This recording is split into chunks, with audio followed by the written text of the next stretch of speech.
All right, everybody, welcome out to the Lager Room Guys Craft Beer Show. It is Tuesday, June the 3rd, 2025. Jersey Johnny coming at you. With me, as always, is none other Mr. Beer Samurai. Say hello, Mr. Eating, Mr. Samurai, Oh, no, Mr. Eater, Mr. You're eating eggs. consuming. I'm eating eggs. You're eating eggs. Why are you eating eggs? It's National Egg Day. Happy National Egg Day, everyone. It's For brought to those, you by the for those who National celebrate. Egg Commission of the United States. I was going to say it's not a Pastafarian holiday. No, right? no, it's not. It's actually a real Brought one. you by the Egg Council, if you No, will. I don't know if it is or not. Probably. Yeah, I've got to make some scrambled eggs. It's weird because we have a mutual friend that when he makes eggs, they're never over easy. They're always over medium. Okay. And he never makes scrambled eggs. They're always rustic eggs. Rustic eggs. Yeah, they gotta have a little mush, a little give to them to. Rustic egg. I was like, what do you leave the eggshells in? It has to be rustic. Mm-hmm. I don't understand. You can't just do eggs normal. What's your favorite? You know what? Oh, we'll ask the guest when he gets on. But what's your favorite egg? My favorite egg? Style. Oh, I was going to say, because I really do like... Not one specific egg you had once 35 years ago. I'm just saying. Yeah, there was this quail egg once. Oh, you mean cooking method? Cooking preparation type. Yeah, it depends on what it is. If it's going over corned beef hash, I want them... Well, no, look, we all like all different kinds of eggs, right? But if you had to pick, if somebody said you could have one style of egg forever and no other ones, which would it be? Scrambled. Scrambled? Yeah, because there's so much you can put cheese on it. You can put hot sauce on it. So much you can do with scrambled. Yeah, I mean, I'm the same as you. I have what style I like over corned beef hash or this or that or whatever. But if I had to pick one, it's poached actually. But the thing is, I cook a lot of my own breakfasts. Poaching an egg is, I've never got the technique down with the whirlpool and the vinegar and to get a really good perfect poached egg. I had a poacher when I lived in Morris Plains. Yeah, but they were taking your eggs from you. Yes, they were illegally. I might add. Illegally, right? Yeah. Sons of bitches. But those were good. I do like scrambled eggs. They're nice and easy. Oh, they are easy. They're the easiest egg to make. You just crack it, whip it up, in, turn, off, eat. Done. And then the whole thing about it is, by saying out my favorite scrambled eggs, every time I screw up an omelet, I can say, well, I meant to do that because scrambled eggs are my favorite. There you go. Yeah. So there you go. Just saying. I make a good omelet. I make a good omelet. Okay. Well, I didn't need any, recognition for that. I was just stating a fact. Okay. No, I was over here looking for the omelet I made you. The good omelet. The good omelet medal. I can't find it. Gotcha. So. Is it in a box in storage? It's probably in a box in storage. Mm-hmm. I had won that medal a while ago, but because of your statement, I can give it up. I can repurpose it and award you for your omelet making skills. Thank you, sir. Do you do that whole thing when you like on every fucking television show ever? Anytime anyone makes an omelet, they've got to chop up a little chives and chives on top. No. I cook it and eat it. Yeah, that's it. Cook it, eat it. I don't need to. If I was having people over and I was trying to, I might sprinkle a little. I'm not going to cut up little chives or whatever. If the only thing I would put on is, maybe anything that was left over. Well, anything that was left over from what I put in it, sprinkle on top, cheese, onions, whatever. But spam. I like spam omelets. Spam, pork roll, cheddar ham. Yeah, well, spam is so close to pork roll. It is. It's just basically can-shaped spam. It's can-shaped pork roll. Exactly. Yeah. It's got a little different flavor to it, but not much. Yeah, not much. So, all right. What you call it? Before we finish the rest of our days, I think we're all thirsty, and I think our guest is too. So why don't we bring him on? We also did have a comment on favorite egg styles as well. We did. Yeah. Okay. Brian Boak, Sunny Side Up. Sunny Side Up. That's the best thing for over corned beef hash. Sunny Side Up is perfect for corned beef hash, 100%. Yes, it is. So, all right, let's get our guest on. Yeah. And ask about. I know what his eggs are, and then we can drink and then continue with the show. How's that? Let's bring on the egghead. All right, let's bring on the egghead. Please welcome to the show, Mr. John Staradumsky. How are you, sir? Guys, it's exciting to be here. I was waiting for something along those lines. See what you did there. See what you did there. John is with us tonight. Coming on, we're gonna do more on what we're gonna do in a little bit. Classic beer styles, but we'll get into that in a little bit. But John, Eggs. Weigh in on eggs. John Staradumsky. There you go. I like them scrambled. In fact, this was breakfast this morning. Scrambled with spinach and artichoke dip, which has some Parmesan in it, folded in. Nice. And then I've never tried that. That makes sense. That's interesting. Yeah. It's almost kind of like a Florentine, but it's the artichokes add another dimension, and it's easy. And the cheese, the Parmesan cheese. Usually, I get a big tub of it at Costco. And then the spinach artichoke dip at Costco is very good. Yeah, and it works well. And then I usually put a little Frank's on top. Red Sox. My grandmother used to fold cream cheese into her scrambled eggs. Yeah, Frank's Red Hot. I put that shit on everything. Me too. But I like Tabasco in my eggs. That's good too. Yeah. And as plain Tabasco, my favorite Tabasco is Chipotle, but for scrambled eggs, it's got to be the plain Tabasco. Mm-hmm. It just works better. Gotcha. You don't use the Cholula sauce or anything like that? If I'm out of Tabasco. Fair enough. Because I do like Cholula. You have any more of that hot sauce we got at the Belmar? Yeah. They were there. They were Seafood there Festival? at the Seafood Festival. They were there again this year? Yeah. You went. I didn't. So. What whose fault is that? Mine. Yeah. So, yeah.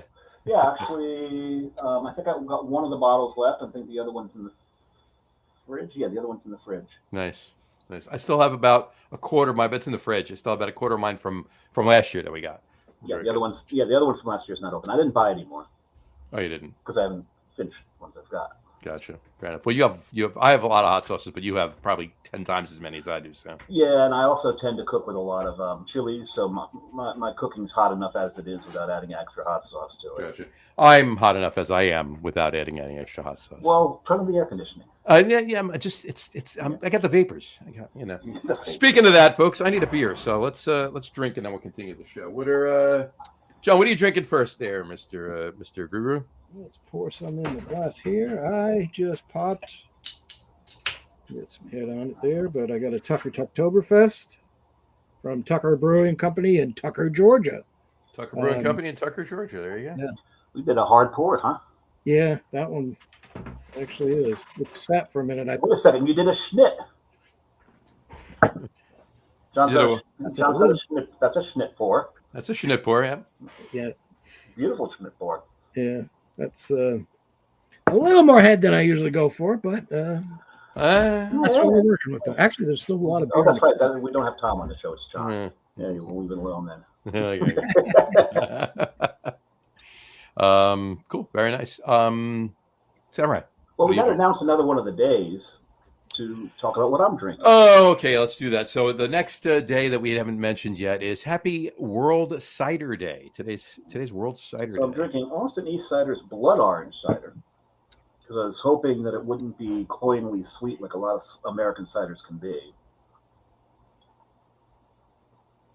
And it's nice. It's actually pretty nice. Very nice. Yeah, very nice. The thing is, it's Austin East Cider Blood Orange hard cider because in this country you have to state that it's hard cider because if you say cider in any other country, it means hard cider. You know what? And otherwise it's apple juice. I do have a problem with that. Okay, I do have a problem with that. Hard. You have to say it's hard cider because they need to know there's alcohol in it, right? I have a problem with that when it comes to seltzers, specifically White Claw, because White Claw now, and it pains me to say this, have released, and for those of you that don't know, I think most of you do at this point.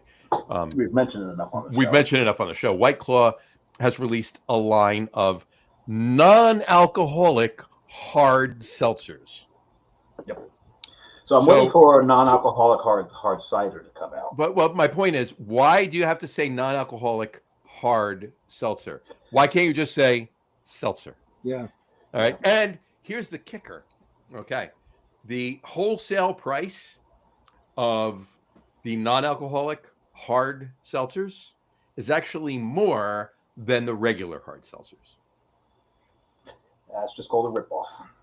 So why not go bipolar? There you go. Call it a day. But that's just me. Call me silly. I don't know. But no, I'm going to call you bipolar. See what you did there. So All right. it's the voices. I'm sorry, it's the voices. It's the voices. I am drinking from beautiful Von Trapp Brewing up in beautiful Stowe, Vermont. I'm drinking their Kolsch. That's what I'm starting with, and I poured it in. It's now granted it's a Kolsch, so it really shouldn't go in this glass. It should go in a Stanga, but Yeah, sure. I don't have a Stanga at the moment. I have 3. Yes. Well, 3 here. But it's in a Von Trapp glass, so it's in a there you go. and I got my Von Trapp hat on, so I'm repping Von Trapp. I am not going to do any of that kind of thing today. I'm not going to match anything to anything. I'm not wearing a shirt that matches to anything. There you go. You're just not going to be Von Trapped into that. You're not going to be Von. He's on his game tonight, folks. We'll learn into that one. But you are wearing a Rhode Island beer shirt. Yes, I'm getting stoked for my Rhode Island trip. So there you go. And as John pointed out, I've been lately emptying the beer fridge rather than buying any new beer. I'm just emptying as much as I can out of there to make room for all the stuff I'm going to be bringing back from Rhode Island. Fair enough. We have a couple more. We have another comment here. First beer from Brian Boke. He's drinking a Wander Brewing double out of Bellingham, Washington. Huh. Is that Wander? Is that Wander back? No, Wander back's in New Jersey. Kidding. That was a joke. Bellingham's a beautiful, beautiful town. Bellingham is beautiful. Bellingham is very beautiful. And it's the most beautiful. I have that double. I have not had it yet. I'm pretty sure I got it from the same place he did. Very possible that you ordered from the same. It's quite possible that we ordered from the same place. Yes. But anyway, all right. To finish out the days, it is. What else is there? Well, we didn't mention that it is International Sommelier Day. Sommelier. So do we also celebrate the beer version of the sommelier?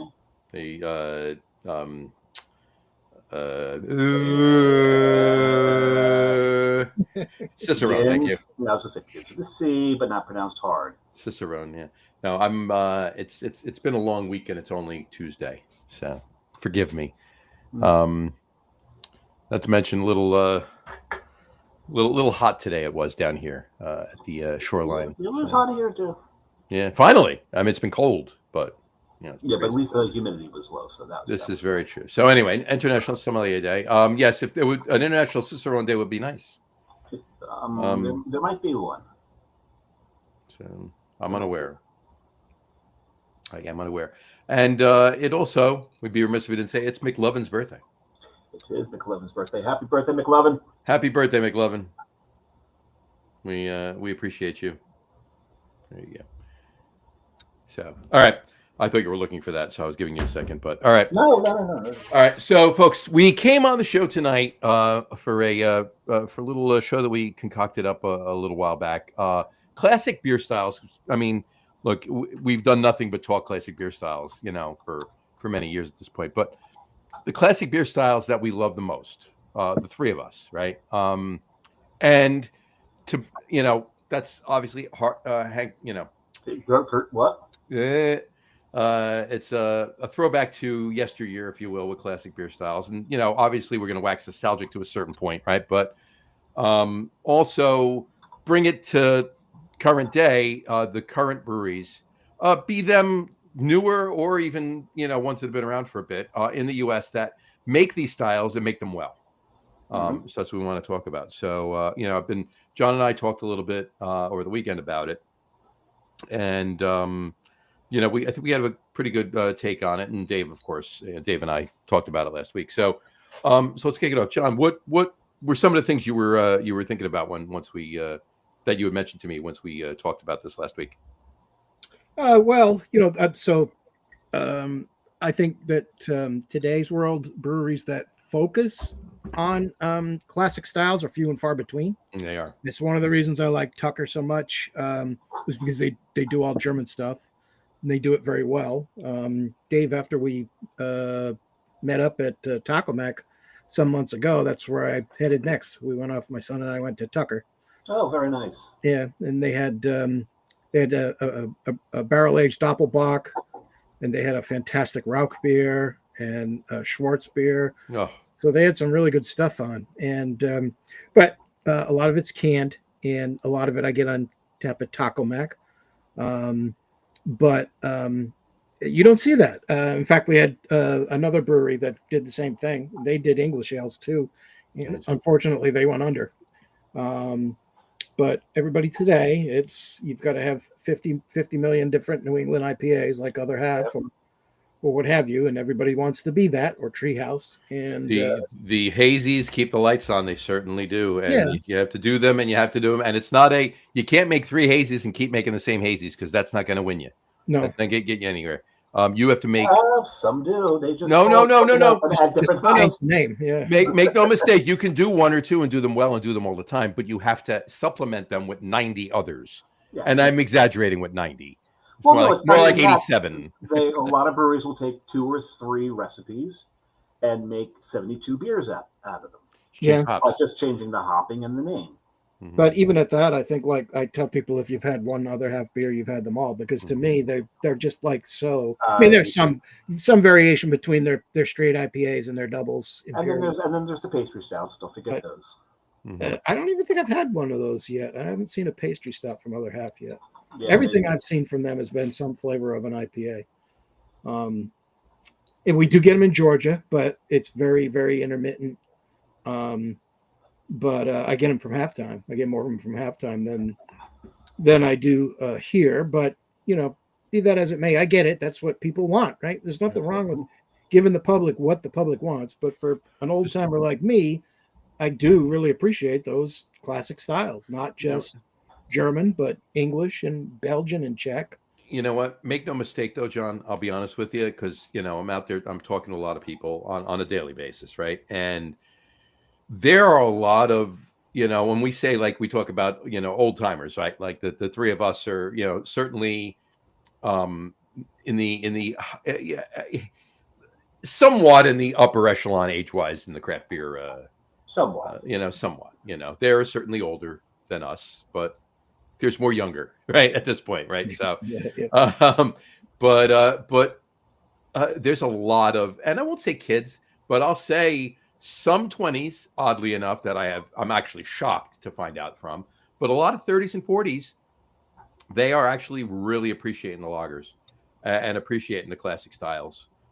Because they discovered craft beer. How did they discover craft beer? They discovered craft beer through New England IPAs, right? Yeah. So then like anything else, it's palate fatigue. Even though that's what I was gonna say. Even though there's rarely any IBUs in a New England IPA, right? It's still the same types of flavors over and over again. So, and they're not that they're not enjoying them. They are, clearly, because that's everybody is that for the most part, or the bulk of a lot of people are, which is why you need to keep the lights on with those beers. But they're definitely branching out and experimenting, and they're finding Kolsch's, they're finding Pilsners, even they're finding German styles, English styles, Czech styles, Belgian, even to a point, and they're saying, wow, you know what? My palate actually developed, and these are really tasting good, and I'm liking this more than I like that juice bomb I was just drinking. Yeah, you can even do that with sticking with IPAs, because there's classic IPA, right? Sure, the stuff absolutely. that went to India in the first place, and exactly the style. But even then, you've got I think now it's, in my opinion, it has the status of a classic style. Is the first West Coast IPAs, which were the really resiny, piney, grapefruity ones. 100%. They to me, they've achieved, like, what's it with cars? 20 years is classic, and 25 years is antique. So 20 years ago, I was drinking West Coast IPAs. So they're classic styles as far as I'm concerned. Yeah. So you're not wrong. You're not wrong. But it's actually, it warms the heart a little bit to realize that it's not just us that appreciate old styles and seek them out, right? There's a movement happening, and there are, like you said before, there are few and far between breweries that are focusing solely on these classic styles. But I'd be remiss if I didn't say that there are a number of breweries that, while they're brewing, 36 different New England IPAs a year or more, they're dabbling in some of these classic styles. And that's a good thing too. Right. Totally agree. I the other side of the coin too, though, is that Doug and I were just talking about this a few days ago, where you've got breweries that have done classic styles for the longest time. We were talking about Victory specifically, but now in his market and here in Georgia, you can't get Hop Devil. I almost never see Prima Pils. You will find 50. Is that Victory does get down there, but you don't? No, we get Victory. We just get 50 million different golden monkeys. We get the berry monkey. That's what they're focusing on now. Yeah. This investment group that bought up Victory and Southern Tier and 6 Point. On the Victory side of things, Southern Tier is still doing their thing with their different flavors, right? That's still happening. Yeah. And 6 Point is doing what they're doing and kind of what they've been doing all along with the brands that they have. But they're really, Victory wise, they're really. It's not that they're not making Hop Devil, but they're really focusing a big push on the monkeys. Yeah, and that's which I mean, I love Golden Monkey. Golden Monkey's a fantastic beer, and actually the Merry Monkey that they sell at Christmas time. Merry Monkey's very good. Very good. But I would just like to see I mean, when I first went to Victory in the '90s. It was just I loaded my car up with, because you couldn't get it in Rhode Island then, with Hop Devil and Prima Pils, and St. Victoria's Doppelbock, and just all again classic. That was a great Doppelbock. That was really good. They did that well. Yep. And you just don't see any of those beers. And that's kind of, I mean, it's a reflection of changing tastes, and I get it. And to your point, you got to keep the doors open, or you're not going to be brewing anything. So exactly, it makes sense, but still, always got to respect the classics. Absolutely have to respect the classics. You got and it's not even, you know what? I'll branch out just for a brief moment in our discussion about what we're specifically discussing. Hold on, let me just throw up Brian Boak's comment. He says, "Like me, older." He said, his comment back to the three of us. And we definitely include you in that, Brian, 100%. But I do want to mention this, and this is kind of related to it. And I'll just throw it out there for a brief moment. We talked about this a couple of years ago when Anchor closed. There are legacy brands, and you bring up Victory, right? There are a lot of legacy brands out there, and they're still making very good beer. And some of them are making fantastic beer. But they kind of fall by the wayside because they're not the new kid on the block. Yeah. They don't have the new crazy artwork and packaging and crazy names and like calling a beer, double spaghetti tomato salad, or and then I mean no offense to other half, because that's their shtick, right? They're just naming beers anything because that's what they do, right? Like double broccoli. There's no broccoli in the beer, right? It's just that's their naming technique. But my point is, that's not what these OGs, if you will, the legacy brands are doing. And you need to pay homage at least occasionally to the legacy brands, because if you don't, eventually they're going to go away. Yeah. And that's a sad day.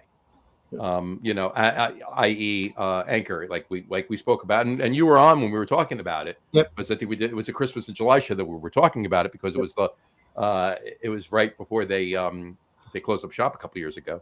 And they we all said that if everybody that bought Anchor Christmas, because that's the only thing pretty much everybody bought, right, was Anchor Christmas. If everybody just bought one or two other 6-packs of either Anchor Steam or the Porter or Liberty Ale or whatever, just one or two a year, they probably would have been able to absolutely hold on. Yep, that's the problem, that people just take them for granted. And I will be the first to admit, I actually did buy the Liberty Ale and Anchor Steam at least one or two 6-packs a year. Yeah, I did as well. Some of the new stuff, but I should have. Even at that, I feel guilty for not buying more, because Sierra Nevada doesn't seem to have the same problem that they did. People don't always latch on to Sierra Nevada.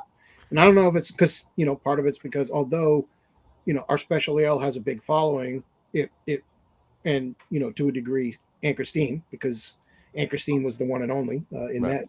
that other breweries made California common, but It was nothing like Anchor Steam. So. none of them were made with the cool ships that Anchor used. Right. And a very unique process, and it resulted in a very unique beer. But Sure.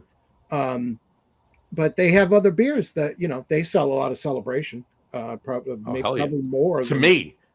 But just to you alone. Just to me alone. They sell a lot of Bigfoot, and they sell. If you go to the brewery, either the one in Chico or the one here in Asheville, they have an excellent pale bock that you can only get at the brewery. The pale bock's fantastic. Yeah, love it. Really, really good. But they've got the porter, the stout. They're smart enough with those that they make the availability limited, which means that people, as soon as they see them, they buy them. Right.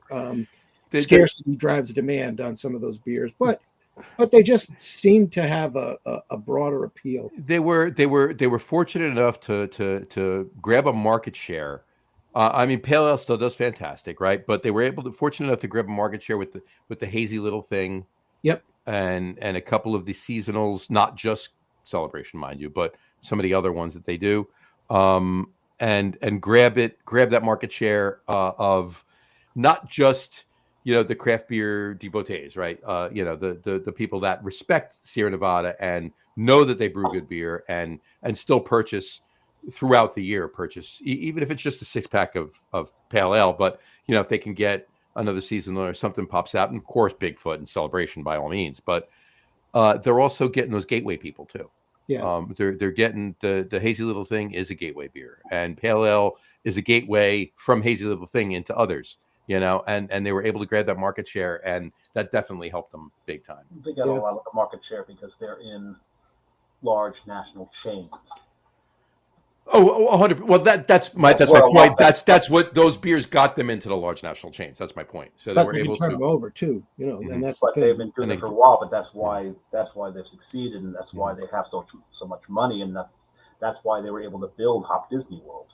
Oh, was because that's a lot of money from being in California Pizza Kitchen, right? They were the Cheesecake Factory. They're in a lot of these national chains and bigger malls, and 100%. They're and on that note, just I'm laying this out there. The next time I get to Asheville, Dave, you need to get to Asheville too, and John, you need to drive up, and we need to meet in Mills River. Yeah, if not anywhere else, and I'm sure we will go other places too. But if you do drive up, I'm sure you're not just driving up to Mills River and then going home. No, no, that brewery is fantastic. Oh my God, it's so really amazing. And they did something that, right, like, so Oscar Blues in New Belgium, they open breweries in Asheville. Sure. But they don't have the cult status that brewery. Everybody, if you go to Asheville, you gotta hit, and everybody does hit that Sierra Nevada brewery too. Hey. And with the huge number of fantastic breweries in Asheville, that's an accomplishment that they could do that. And I don't think there's a lot of breweries in the country that that's not something Anchor could do. Not because Anchor's not great, but yeah. I don't know. And something, every single one of those other breweries, amazing breweries in Asheville, you talk to anybody there, owners, brewers, taproom managers, everything else, they all love having them there. Going, yeah, having Sierra Nevada there and going there and everything about it. Yeah. It's not a damn it, why are they here? It's they're it's and like the rest of the industry is, but sometimes a big place like that can be, a little bit of everybody goes there, nobody comes here. No, it's all. Well, because the one smart thing they did is they didn't really step on their feet by being so close to town. You got to make a haul out there. If they were closer to town, I'm sure you'd probably hear the breweries complain a little more. But you've got to make a special. Well, you got to go all the way down Henderson. It's a haul if it's a good 20-minute ride. Mm-hmm. It's probably good. What we did was we went there first, and then we went to downtown after that. Mm-hmm. And then of course once you're downtown, South Slope. Yeah, you can walk to everything from in downtown. So, but get that. My advice is to get Sierra Nevada, get there first, because you're going to want to spend some time there because it's just so much fun. It's like it's a solar powered brewery, and all the panels on the roof. They use rainwater to brew. Yeah. And they recapture their CO2. They do. Yeah. A lot of really good renewable technology there. It's really, it is renewable, and they have a big, beautiful brew house. The brew kettle is just it's gorgeous. I'll pull up. And then you go upstairs, and then you have this big walkway, and you're looking down into that area. You're looking into the malting area, and then they got all these hop bins, and you're just looking through glass windows, and it's just so cool. It probably one of that and Omegang is two of the most beautiful breweries I've ever been in. Those kettles are just amazing, really are. But that you're right. That and Omegang are just probably, I mean, the sheer awe of the size of the production facility in both, Treehouse or Jack's Abbey, is amazing. But as far as beauty goes, a work of art, if you will, is Sierra Nevada, Mills River, and Omegang for that matter. Really is. Something to be said for Volume Stefan. Yeah, 100%. Got to get there. 2040, 1,000 years. But let's plan it. Let's plan 15 years. I'm going. If I'm still breathing, I'm going. 3 of us are there, and we're there. We're there together. We need to plan that. We need to plan that. So this is 26. How many more years do I have 15. to live on this world? At least 15, dude. That was 14. Now, you don't have to have a beautiful brew house to make great beer. That's No, you don't. You can make amazing beer with a tiny little unceremonious little 4-barrel system, 2-barrel system. If you can make great beer, if you know what you're doing, but it's just when you make great beer in a pretty brew house. That's definitely that's nice. That's the trifecta. Exactly. Anybody going to the second beer? Because I certainly am. I've poured mine already. What are you drinking? Well, I figured since I honored National Cider Day, I would go in with the classic styles. And so I went with some Hoegaarden. Okay. I've drank it on the show before, but I still have some in the fridge. So if let's pull this out. This is one of those classics, resurrected style at that. Definitely a resurrected style. We had that on a show with Benoit, with the chocolate show. We did. He actually chose it, and that's why I have it. And he paired it with one of the white chocolate truffles. Was it the Biscoff one? It was the Biscoff. It was the Biscoff one. Mm-hmm. But it's I was in Austin recently, because we know that Pierre Celis, who reinvented the style, resurrected the style, that is, moved to Texas. Brought his recipes with him, and he was making Celis White. No, it's Peter Celis, folks, not Peter Sellers. That's why Pierre Celis. Pierre Sellers. Oh, Pierre. Right. Said Pierre. But we like Peter Sellers. We like Peter Sellers too. Yes.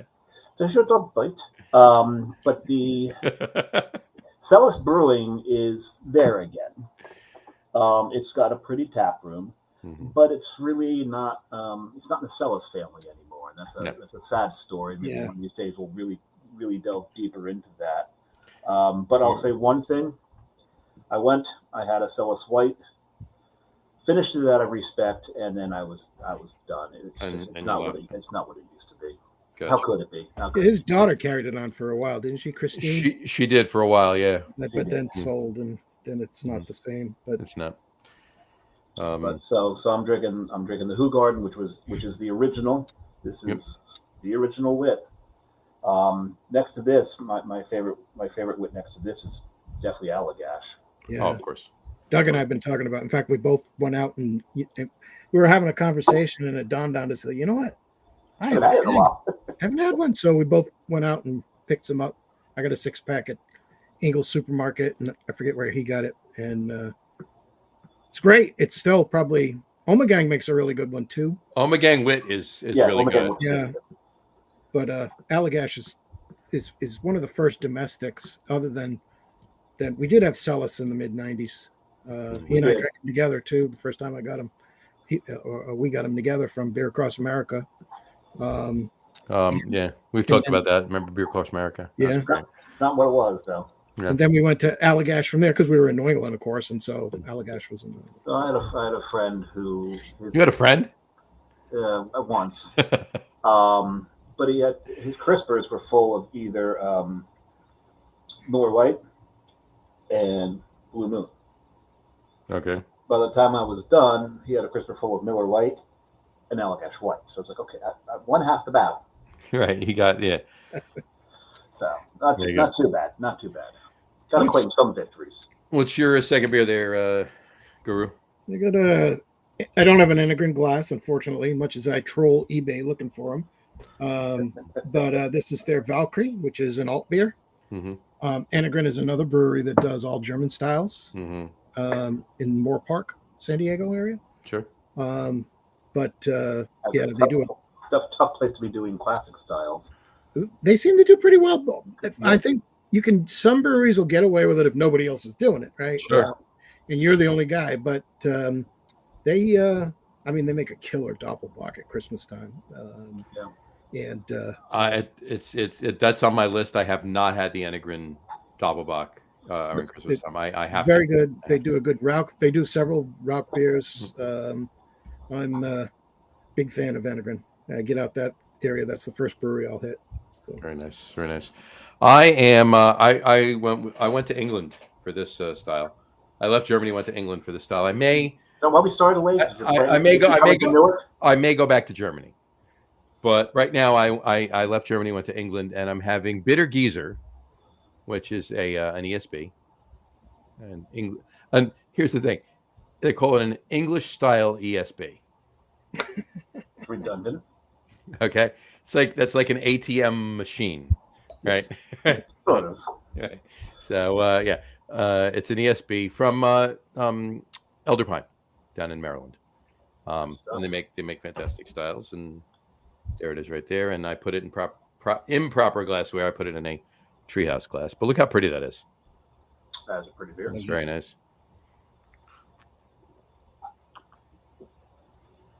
Oh, that's tasty. I love a good ESB. This is really nice. Wow. I got to have another one of those. You mean another sip or another can? Both. Oh, that's really good. Yep. That was good. I enjoyed that. That's fantastic. The caramel on that is really, really nice. It's not overpowering. It's not sweet by any means. It's just nice, subtle, playing with the malt. And the bitterness is in the back. It's really nice. Well brewed ESB. Elder Pine makes fantastic beer. You know how I feel about Elder Pine. Yep. And definitely want to get them on the show at some point. But cool. So yeah. You know what? I mean, to getting back to that, there's a lot of there are a lot of breweries. Let's chat about that. So I mean, we've kind of mentioned that, we were kind of keen around German styles, English styles. Like let's rattle off some German styles that are favorite to us. Let's do that. Let's start there. I'll start. My favorite German style, and Dave, you want to tell them what my favorite German style is? Of course, you both know, but you want to tell. You want me to do it in English or German? Do it in German. Schwarzbier. Okay, there you go. And in English, beer. Black beer. Black beer. Black beer. There you go. And a very close second to that would be? For you? Mm-hmm. What's it called again? Alt. Sticke Alt, yes. Sticke Alt. Sticke Alt, yep. Those are my two top German styles, but I could go on Doppelbocks. Weizenbocks, please. I'm a huge Aventinus fan. Yes, Dave, I know. You've had it off of tap 6. I'm not going to do the thing that you do and just tell the same story every damn show. That's why I said it. But anyway, John, your I actually did that twice, by the way. I know. Yeah, I love German beer to the point where if I had to choose only one country to have beer from for the rest of my life, it'd be German beer. Of course. And I would be perfectly happy. As would I. That would be it. But Doppelbock is, of course, my favorite style. Box of all varieties: single box, Maibach, Rauchbock. Rauch beer is next on the hit parade. I'm a big fan. I love Hefeweizens and Weizenbocks, of course. I love the Kristallweizen and the Hefes and Crystal the Weissens are nice too. Dunkels and alt beers. They're on the list too, and of course Martzen. Oh yeah. So that's just tip of the iceberg. Yeah, it's the tip of the iceberg. I haven't met a German style beer that I didn't like. Yeah. Or I shouldn't say that. I didn't love, right? Which Schwarzbiers and Sticker Alts being at the top of mine. Box in general. I won't even say Doppelbox like you said. Bock and single box brewed amazing. Like and I'll get to that in a minute. I won't segue into breweries that we're talking about, but yeah, box in general are fantastic. Dave, German styles. Well, I'm not going to duplicate anything you guys said. What I'll add to it is I really do enjoy really nice crisp Helles lager. Mm-hmm. Sure. Kolsch. I mean, you just drank a Kolsch. Mm-hmm. You know, I love Kolsch. I love Carl. I still have two left. These are, and I got to tell you, these go down so good. I mean, Contrap makes such a great Kolsch. They really do. That's the whole point of the Kolsch, really. Yeah. Also, I really do like Dortmunders.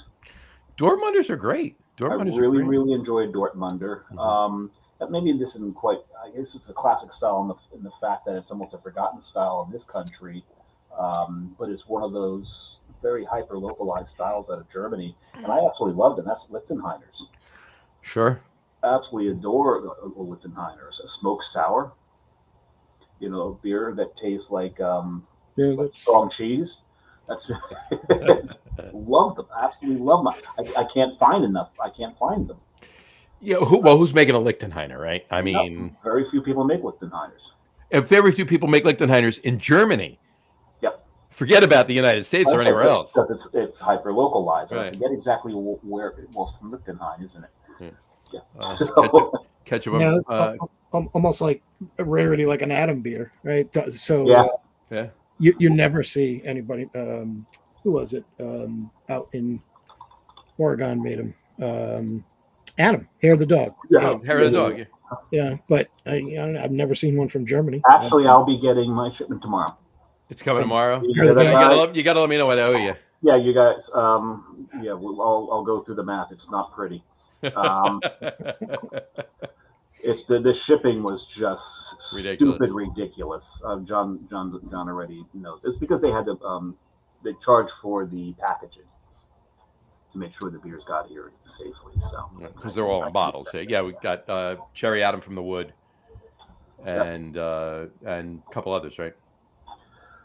Two vintages of Cherry Adam from the Wood. And I forget the name of the other beer. And whose fault was that? Whose fault was that? Who was telling us about those at the time? I brought up Cherry Adam from the Wood, but somebody else brought up the other beer. I'm like half asleep. I had a lot. Well, his name's been mentioned out of John's mouth already a couple times. Oh, that's right, Dougie. It was Doug. He's such a bad influence. He is. Brian Boak just said his second beer that he's drinking is a classic German brewery, Ramstein. His Maibach. Greg makes really great, and I'm going to bring that up in a little bit too. Greg makes amazing German beer up there in Butler, New Jersey. So, and then he said his first country would be Belgium. Then when we went through the countries, I'll tell you which one mine is. There you go. It would have been Germany, but there's one thing that trumps it, and you'll find that out later. But Brian, brace yourself. I think the shipping was more than the beer. There you go. So anyway, back to our regularly scheduled program. Let's Brian brought it up. Let's go to Belgians. What favorite Belgian styles? Let John start this time since it's his. Well, that Brian said that. Let John start that one. There you go. For Belgians? Yeah. Well, of course, doubles, because they're not all that dissimilar to Doppelbox. 100%. You're right. So I am a big fan of Abbey Double. It's a Doppelbock with Belgian yeast, right? With Belgian yeast, yeah. I like quads too. Anything Chimay makes is going to be phenomenal. Mm-hmm. And of course, Lambics and just so much great stuff coming out of Belgium that you you can't go wrong. But I like the really puckering lambics, like the Frank Bone. A good Udaguza. Yeah, Nagoza. Yep. They're fantastic. I mean, something that just like you remember the cartoons when we were kids when somebody had a jar of alum and they took a spoon like Tom and Jerry put a spoon in his mouth and just puckered like that's what you want, right? When that's what I want. You get that from a Flanders Red too, of course, or an old Bruin. Uda Bruins are great. Yeah, Flanders Red. I mean, a good Duchess or Rodenbach Grand Cru. Yeah, fantastic. Beautiful. But any Belgian. I mean, and what's the other one? Alexander. Yeah, Alexander's the other one. Yeah, such a good one.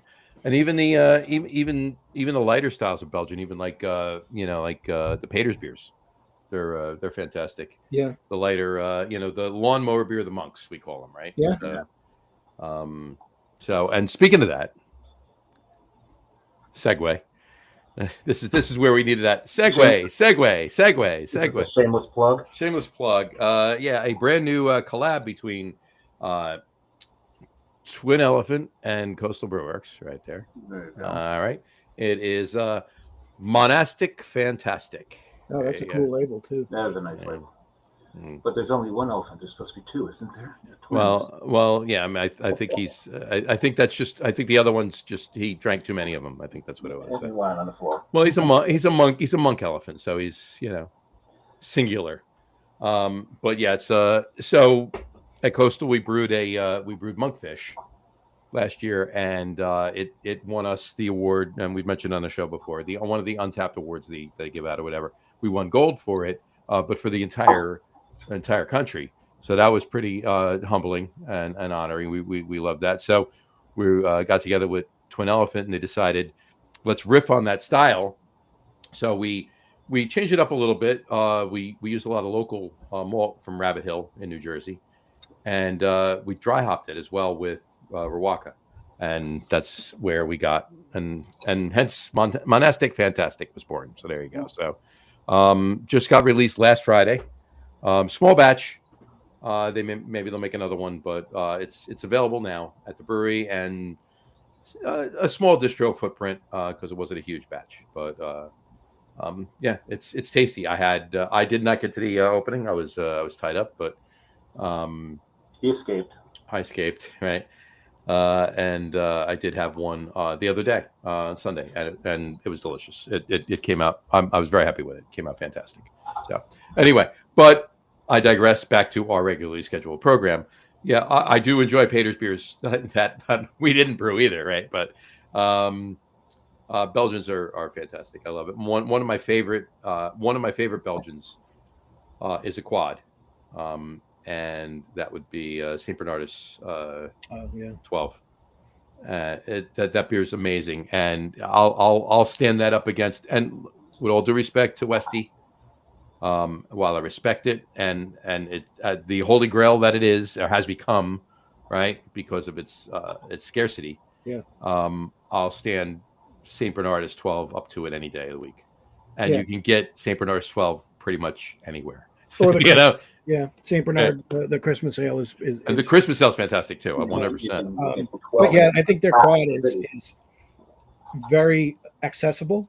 I mean, my local growler shop has had it, and I brought home growlers of it.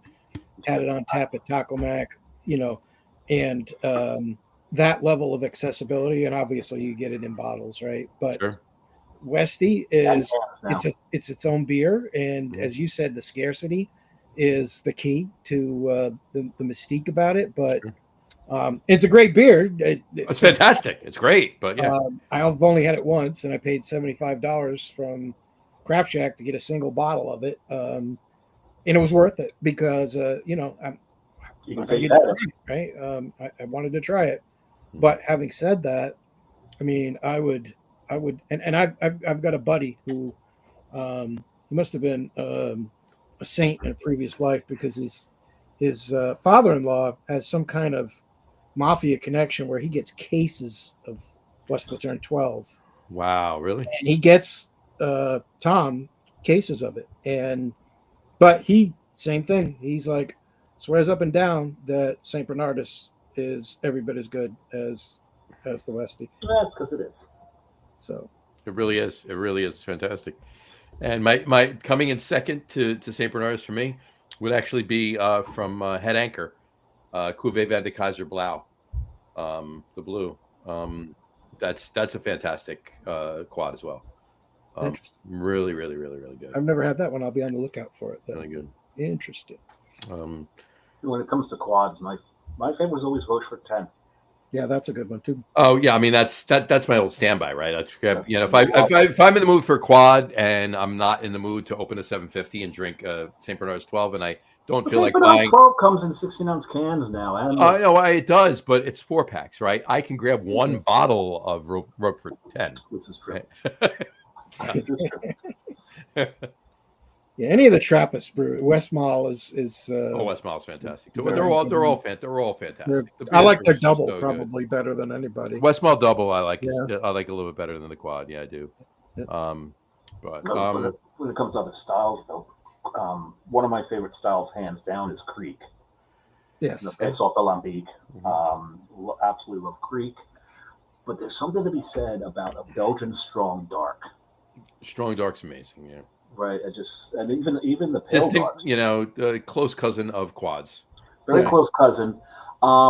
There's times where I actually prefer them. There's the one thing. I mean, I'm not as crazy about Belgians as most other people, especially when it comes to a lot of the monastic ales. Mm-hmm. It's mostly, I think for me, it's like and John knows this, I'm not a huge fan of phenols. And Belgian yeast throws shit tons of phenols. Oh, it's the Belgian, right? I mean, that's one of the things that classifies them as a Belgian is that phenolic. The esters and the phenols are really pronounced, and the yeast really makes a statement. Sure. In those styles of beers. So, as much as I do love a lot of different other Belgians, like Oude Bruin is one of my favorite styles. Yeah, I love a good Belgian brown. It's fantastic. Absolutely love those.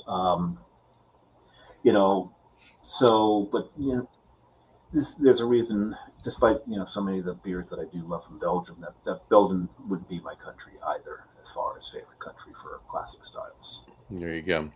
Well, it's a good thing you're going there in August. Yes. One of the things I really like about Belgian Strong, though, is because it's a style that's not really a style. It's like a catch-all. Belgian Strong, like you can have 10 Belgian Strongs and they're nothing like each other. Nothing like each other, 100%. So different. But that kind of diversity is really good. That there's a style that lets you have so much. Variety in it, but leeway in it. Yeah. And then the Belgian pales like your Duvels. And the strong pales like Delirium Tremens, these beers that you don't realize that you're pretty much drinking rocket fuel. Yeah. Until you try to get up. Until it's too late. Yeah, I mean, I'm going back years and years and years, right? But my first experience with Delirium Tremens,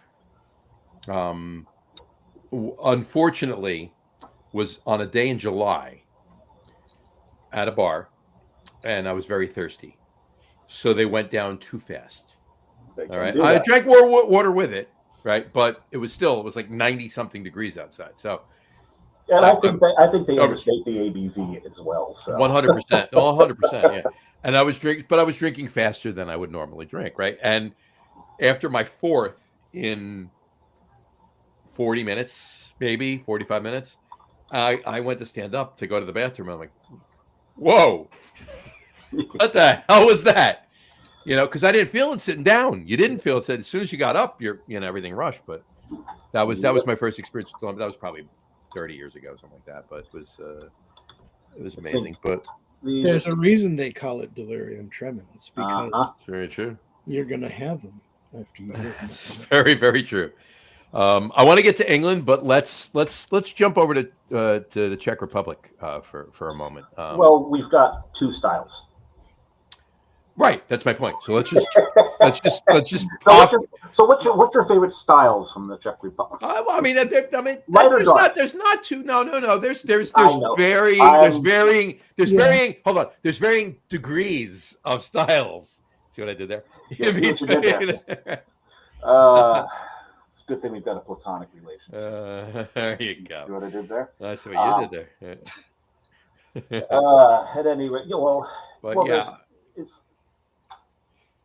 there's is it a Czech Pilsners, Pilsner? there's Is Czech it a Pale lager? Lagers, And there's there's lagers. Polo Tomaves, there's Tomave Yep. Pivos, and there's degrees of differences in and amongst And those variations. styles as well, variations. Sure. Yeah, and then you've got the you've got the Czech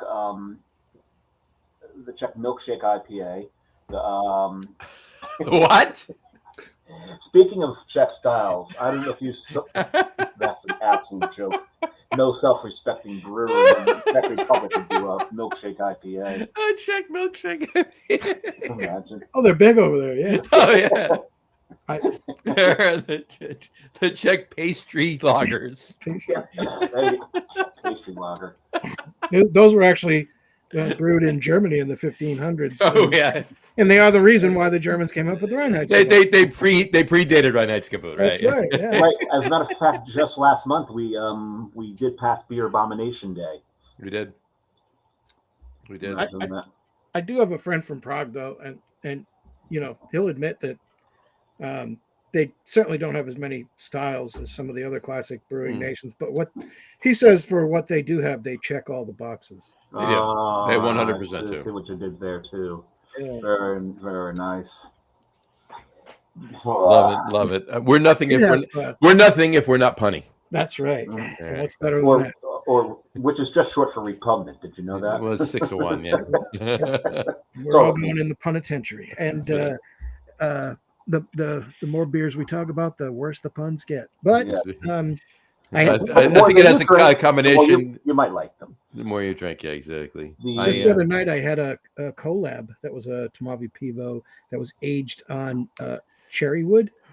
Oh God, it was so really? good. Oh, that's fantastic. It was from Fonta Flora in North Carolina. Oh, really? Yeah, And it was a collab with Schilling. And I gotta get my hands on some of that. What's the name of it? I gotta seriously. Did you check into it? I'll just go to your. Yeah, I checked it. It's got a nutcracker on the which I'll check it out. that caught my attention right away. I'll check it out. Yeah. We took another easy one. There you go. That was a beach ball. I'm sorry. Yeah, that's. I got it from halftime, of course. So you guys probably can even find it in your area. Yeah, probably. So John, you've heard that Which John? There's two of us.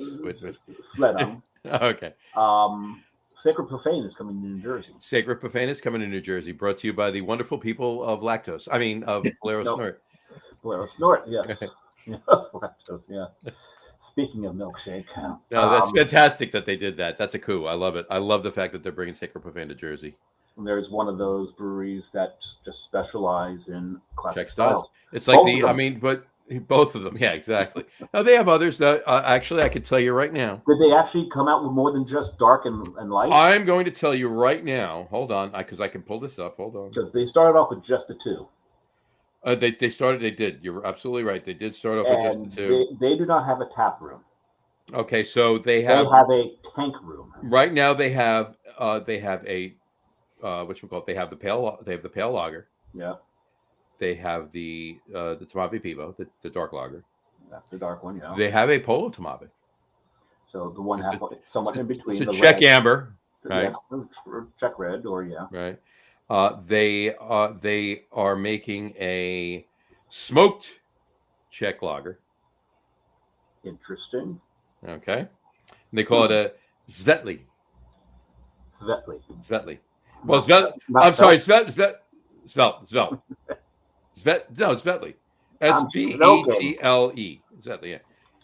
But that's the same name as the Czech Pale. It's just smoked, right? But they're making a Radler. Ugh. Okay. You have a lemon shandy. So I guess they felt the need to, bring a lemon shandy into Jersey along with the other amazing beers. But yeah, that's what those 5 beers are available. Those 5 beers are available in Jersey starting this week. So definitely need to find some. Yep. So we'll get we got to hook that up. If you see something, yeah. I will let you know. So let's go over to London, shall we? Let's go over to England. Jolly old England. You're skipping Netherlands. Joking. And France? How could you possibly? Well, let's talk about Kronenberg for a second, shall we? Now, do you like the Blanc or the 1664? Which do you like better? The 1664, maybe Chateau Lafite. 16. I wonder what a bottle of 1664 Chateau Lafite would cost right now. Chateau. That was well cellared. Is my point. I wonder how much that would be. Like how many hundreds of thousands of dollars that bottle would be. More than a case of Corona. Was it Chateau de Chasselie? What was the one in the Chateau de Gasoline? Gasoline. No, what was it? Was it the Three Scotsmen sketch from Monty Python? Oh yeah, right. Chateau de Chasselie. Chasseline, yeah, I believe you're right. Like that, something along those lines. So, but let's get up to jolly old England there. A lot of styles. Before you did that comment. Oh, yes. Rod J, how are you, sir? Cheers, fellas. Great show as always. Thank you, Rod. Cheers. Cheers, Rod. Cheers, Rod. Got to get you back on, bud. 100%. Feel free to chime in, Rod, with your take on any of these classic beer styles and that. I do want to I do want to mention that if we're jumping to England, this is one of my faves from England, and that's obviously an ESB. Right. I'd be remiss if I didn't Pop a can. No, self-serving. One of those ESBs with rye, which was actually very, very good. I've had that beer. Thank you so much, Dave. sir. Yeah. You're welcome, John.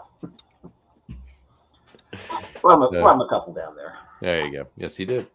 And I shared the reviews too on the website, so that was fantastic. But yeah, that was great. But in any event, yeah, I love them. But more, I want to hear. I'll dive in with my take on some of the styles, but I want to hear John's take on some of the English styles. Well, I mean, what can I say? Porter. Of course, porter is one of my favorite all-time styles.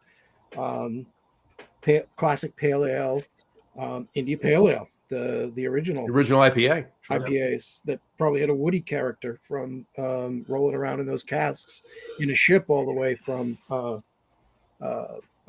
Burton to India. There was a brewery out in on the West Coast. I can't remember who quite it was in the 90s that actually tried to replicate the woodiness of it. And it was good, with classic English hops. And yeah, I mean, well, today Dogfish Head for years did Burton Baton, which was fantastic. And the irony, this is the great irony, probably the greatest irony of the beer world, is that all of these breweries that make IPAs that say drink fresh, don't age. Well, I mean, the original IPAs were designed to age. So there you go. But you gotta love. That's the irony at its finest. I'm glad you pointed that out, John. That's great. That's great. It always kills me when I see that. It says you gotta drink this now. That just means you're gonna love it. Go in. Here's a 4-pack. Go out in the parking lot, drink it, and then come back in and buy another 4-pack. That's it. Yep. It was expected to have hop fade. Yeah. Well, that was the point. They didn't want the hops weren't in it so you can enjoy the hop flavors and aroma. The hops were in it to help get the malts down to India. Yeah. But then the locals had it fresh too and decided that, you know what, I actually like this.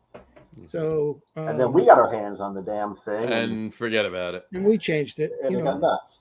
And I still point to those classic West Coast American IPAs from the 90s. You're right. As I think they were great. I mean, if you look at Brooklyn East India IPA, they were trying to do more of the original English style. Yep. Sure. And some East Coast brewers were doing that. Yeah. But the West Coast wanted to do their own thing, and they did a great job at it. And Harpoons was an English style. Yeah. Harpoon IPA was an English IPA. It was fantastic. Saranac's first IPA was and it was and that actually became, and then There was a harpoon ale too that they did. If you remember harpoon ale. Harpoon, yeah, that was the Harpoon- first one. That was the first one. That was fantastic. That was so good. Oh my god. Yeah, That was ridiculous. Yeah. But yeah, I got to say one of my favorite, and everything you mentioned, I'm right there with you. But one of my other, I should say, favorite English styles is an old ale. Old ale, yeah. Old ales are amazing. I really, really, really love it. And I'd be remiss if I didn't point out the fact that I'm a huge English barley wine fan. Yeah. And the longer you lauder that beer, you boil that beer for 24 hours. What's another 24 hours? Throw it again. You made a 20-barrel batch and only got 4 barrels out of it. Great. I'll pay you the extra money. That's what I want to drink, It's a cognac beer. Right. Because the longer it ages, the more flavors that it starts to develop. And I appreciate American barley wines. Don't get me wrong, but English barley wines just it's two different styles. I mean, well, clearly it's two different styles, right? One's English and one's American. But I mean, it's not even. To me, they're not even related. No, I mean, in name only, and that's it. Well, right? But we threw a lot of hops. I mean, similar. Yeah, it's just overly, it's just the American ones are just they have too much of a hop presence, and it's not boiled as long, if you will, right? But yeah, you take that and you put that in a couple of really good bourbon barrels and forget about it. It's fantastic. Yeah. Anyway, yeah. But old ales, I did want to mention that old ales are that brings us to some of the breweries. All right, let's talk about it. I don't get to talk about English styles. Oh, I thought you did. I'm sorry. Yes, no. Go ahead.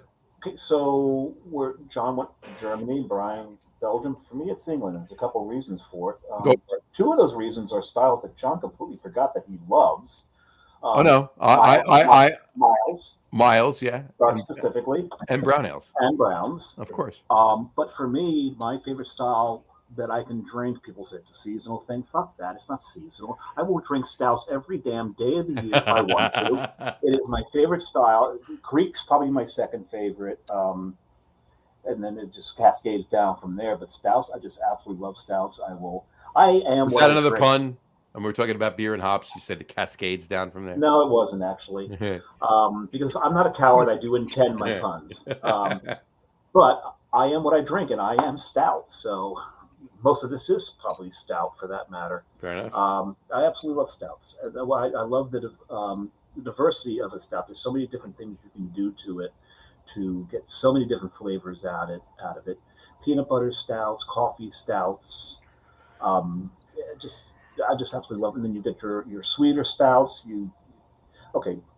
Forget pastry stouts, but they have their place here and there. If they're done okay. I mean, it depends on pastry.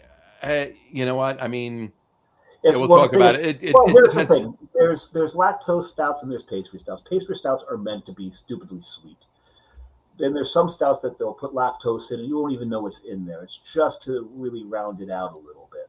But then you also have your oyster. It's like salt. Like we've talked about this. You're still in my line. I'm sorry. Go ahead. Where lactose is to beer, what salt is to cooking. 100%. You put it in there, it's going to enhance it. You put too much in, you've ruined the whole recipe. The dish is gone. It's destroyed. But even like oyster stouts, and then you get those nice roasty bitter stouts like a Yeti. And there's so many variations within this particular style. I think IPA is trying really hard to exceed stout as far as different sub styles with all the silliness that they do with this. Like we just admitted, there are some sub styles within stout that are silly as hell. But still, for those that aren't, I just absolutely, for me, because of stouts is why I would take England. And imperial stouts, which of course, we did the same thing to imperial stouts that we did to IPA. Yep. We did. We made them bigger. We made them better. We threw more malt and hops at them. But that was an English, of course, an English invention. Baltic porters, all those beers that made the journey from England to Russia through the Baltics. And the interesting thing about your statement we made them bigger, we made them better. We did the same thing to IPAs, but at some point in both the IPAs and the stouts, we didn't stop there. We had to go beyond bigger, We did. better, and we got stupid with a lot of it. We did, because we with the IPAs we went from double and imperial, which there's a lot of great double and imperials too that had the characteristics of those long lamented classic West Coast piney, resiny, grapefruity ones. Now those I'm lucky because I can get a lot of those in North Carolina. There's a lot of Western North Carolina breweries that make those styles of beers today and make them very well. But we didn't stop there. Then we made them imperial, and that was okay. But then we went on to the tropical, fruity, modern hoppy IPAs, and totally got away from the original West Coast. Now those are kind of past. Then we did session IPAs for a while, which were kind of the antithesis of the IPA, moving away from they didn't have the alcohol strength and didn't have the body really to be an IPA. And then hazy, juicy New England IPAs became all the rage, and who knows what'll be next, right? The hazies will probably at some point start to lose favor because somebody will come up with something else that nobody's thought of yet. So, don't forget the triple IPAs that we invented. Yeah, which really I don't think, to me, there's not much difference between those and an imperial IPA, double IPA. No, there's not. They're just like putting another. Yeah, I mean, but you get even further than that, like the triple IPAs or whatever. I mean, once you get up that high, is it really much different than an American barley wine? No, that's the other risk, right? Because if you superload it with malt and it starts to overwhelm the hops, you lose the character of an IPA, and you do start to go towards more towards a a pale American barley wine. Well, it depends, right? I mean, you look at Dogfish Head 120. I mean, it's a 120-minute IPA. That's an American barley wine. It's 120s. It's an American barley wine as far as I'm concerned. As far as I'm concerned, it's not in name. It is what? For me, it's not, as far as I'm concerned, it's undrinkable. It's undrinkable. Well, here's the thing. Yeah. It's undrinkable fresh. I think it's undrinkable for the first 3-4 years. No, you got to sit on a 120 for about a good solid 5 years plus before you can start to crack one. Now, Worldwide Stout, on the other hand, have at it. It could use a year or two. The Utopias barrel aged Worldwide Stout was barrel aging it. The best version I ever had of it, someone ran it through a Randall over espresso beans. Yeah. And those espresso beans were really cut into the cloying sweetness of the Worldwide Stout. So all right, I gotta throw this up really quick. No pun, Dave. Stop. I'm not throwing up. I'm just saying. I had to put this up on the screen right here. Brian Book said English porter would be his favorite English style. He said. There you go. But your point about English barley wines is also well taken, because that's another reason that England becomes my number one. Oh yeah. For all of that. They're just amazing. It's amazing liquid, and I can't think of anything else that for that particular style, and that what I think of when I have that, what I want to be doing while I'm drinking that, enjoying that style. Well, that's why I call a British barley wine pretty much the cognac of beer, because I imagine a lot of your imagery is sitting next to a fire. I'm drinking. I'm cigar in a hand. 100%. 100%. So these are the same things that you picture yourself doing drinking a barley wine, and you're even holding it like this, is the same thing you do drinking a cognac. For the most part, it's just you don't have the crushed velour evening jacket on. Right. You can if you want to. Sometimes I do. You can if you want to. But there's no rules against it. Right. But for the most part, sometimes you're wearing a flannel. This is true. This is depending on the time of year. This is very true. Yeah. Before we get back into talking about breweries and those styles, third beers. I'm sure you opened it by now. I just opened my third. Oh, I gotta get mine. Well, I'm gonna. I want to wait for Staradumsky to come back. Come back, John. Come back. Tell us what your third is. I want to wait for John Staradumsky. You want to wait for John too? Well, I got two reasons I want to wait for John. Well, no, that's fine because he was only like right there. So he's he's right there. Well, the I have first a is beer fridge in my office. Of course I do. So the glass that I put this in. Again, an ode to Rhode Island. This is my Cthulhu glass. It's really hard to see. Yep. From the Hermit of Providence. But what I've got poured into it is my last one of these. Oh. So I figured it's time to finally finish this one off with a show with Staradumsky. I'm sure it's not interested to see. Go ahead. Sorry. No, I was going to say I'm sure it's not the best choice, but I do have one of those left, and it's not in a can. It's actually in a bottle. I have one of those left, so I almost don't even want to ever have it. It's just keep it closed, and here it is. Very malty at this point. I'll tell you that. I'm sure. So they'll be back. They'll be back. Though they will be. They will be. It's going to be a different culture. He's making the Dasani joke. The Chobani. Dasani. Oh, that's Dasani's water. Dasani's water. Chobani joke. Yeah. If he ever gets around to actually brewing it. Yeah. John, what did you grab? I was really hoping he would open this September.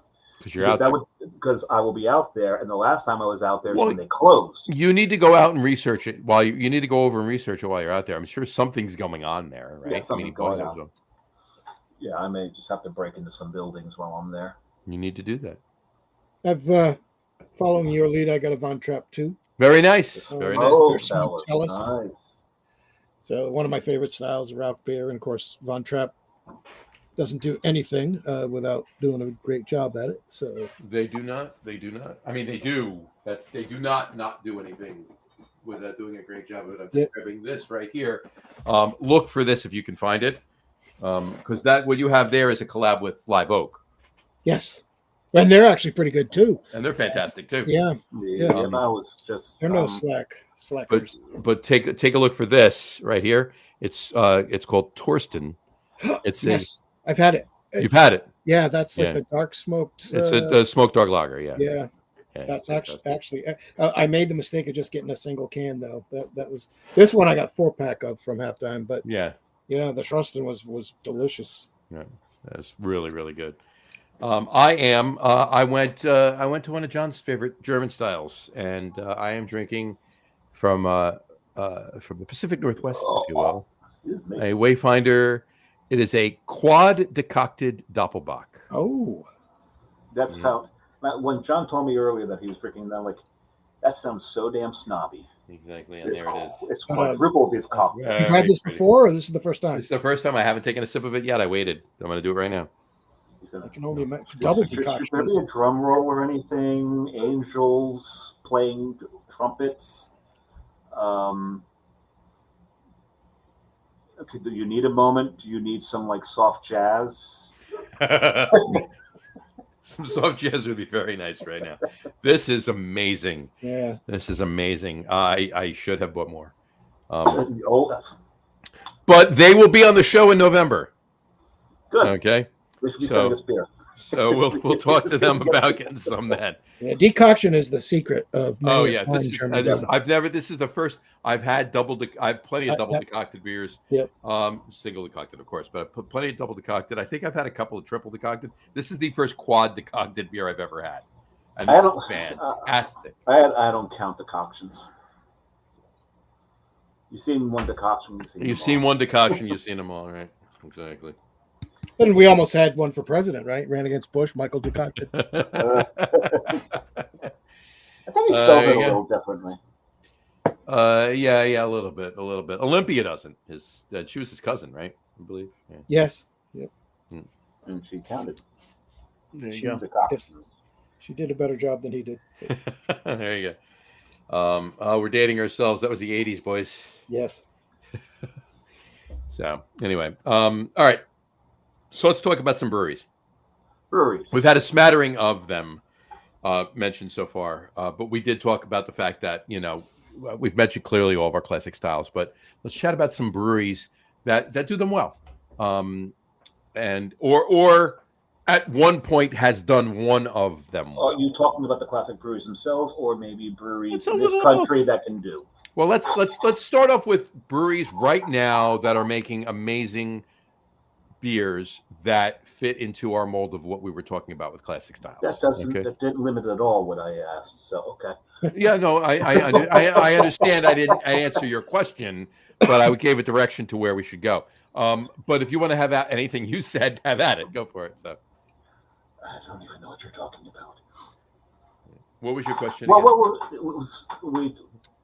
Well, I think there's two categories here. You've got the ones that were the classics that made them, like Hugard, right? They made right. No, I'm talking about current day, like They're current day. They're still in business. I bought this a month ago.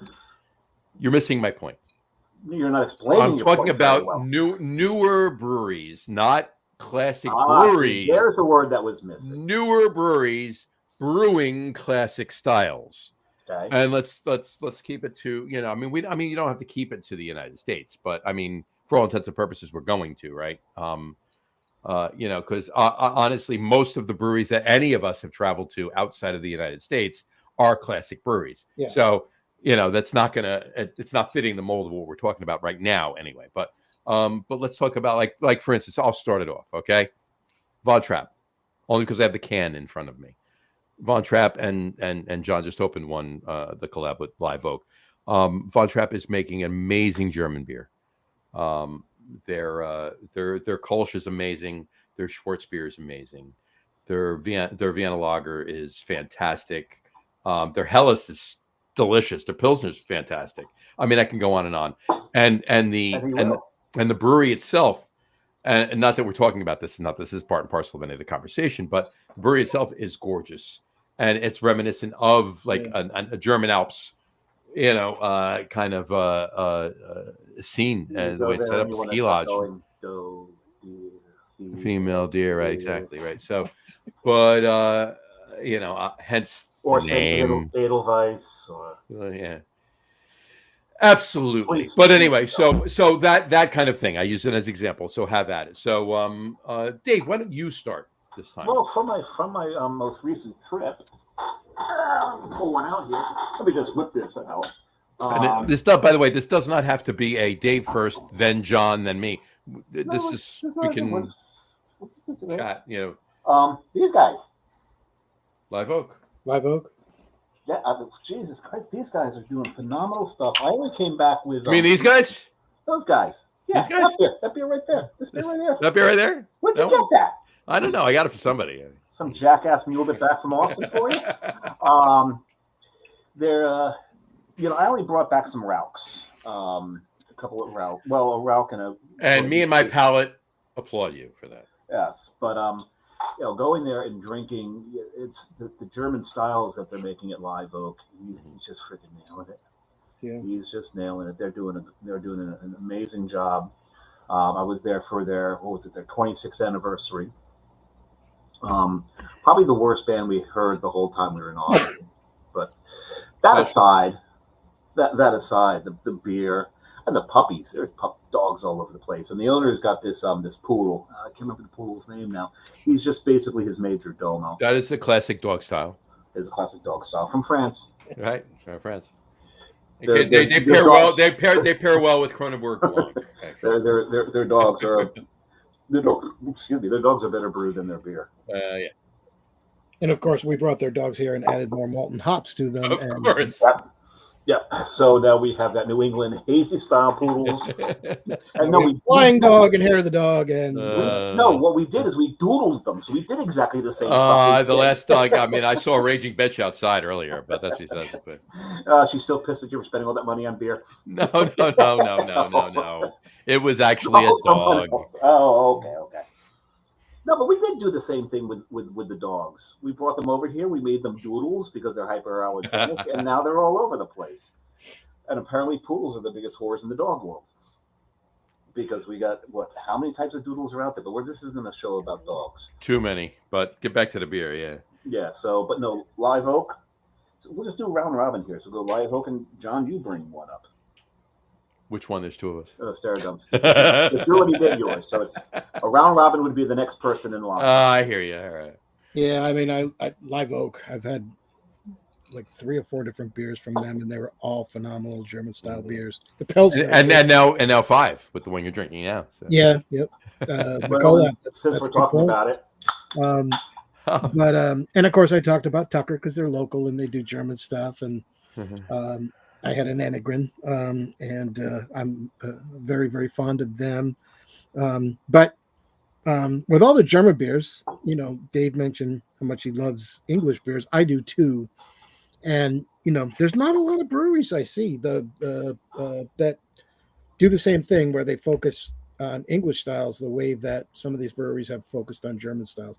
Not that I can think of anyway, or that I see their beers. I can think of one Flightline outside of Acadia in Maine. They're British brew pub. And that's the only one I can really think of that just basically does. Well, I guess for me, it's not really a new brewery, but Geary's is, it's a new world. Yeah, Geary's. And Geary's does Ringwood. Geary's is new compared to Munich. Geary's is new. And Ringwood never took off here. There were a number of breweries. I think Gritty's is still doing Ringwood, but Middle Ages. Descendants is doing Ringwood. Oh, really? Descendants in Jersey. Yeah, it's all the old Ship Inn. They're doing. Interesting. They're doing Ringwood brews. Yeah. It's got to be something else. So, well, German wise, British wise, there's got to be something. British wise. Oh, British wise. We'll have to think of it. No, I was just going to say. You go ahead. Think about it. While you think British wise, and there's got to be a couple. Search that and please pull it up. I want to know if for no other reason. And I'll tell you too. I mean, there's plenty of breweries doing English styles, but any breweries that are specializing in English styles, that's what we're looking for, right? I have one that I need to mention, but I want to talk before I say my round robin mention brewery. John's talking about Tucker and Enegren with German styles. I'd be remiss if I didn't bring up, as we talked about before with Brian chiming in about drinking a Ramstein Maibach. Ramstein in Jersey. Greg Siccardi is a fantastic German beer brewmaster. And the beers that are coming out of there, his Maibach's fantastic. His Marzen's fantastic. Excuse me, Märzen. Say it correctly, right? Märzen. His winter wheat, okay, is a fantastic beer. Mm-hmm. But he brews his Pilsner's I can go on and on, but he does it well. And I'd be remiss if I also did not mention in that same breath Gretchen Schmidhauser. Okay, and she's little dog right over here in Neptune. And her brewery's right over there, and she lives right over there. So why don't you just walk over and bring her? I should walk over, drag her over here, and get on the show. But and I mean, she's written books about German brewing. She's a fantastic brewmaster. The only Rammstein beer I've ever had was the Weiss, and that was a long time ago. But I was very impressed with it. Yeah. Greg brews a lot of really, really, really good beer.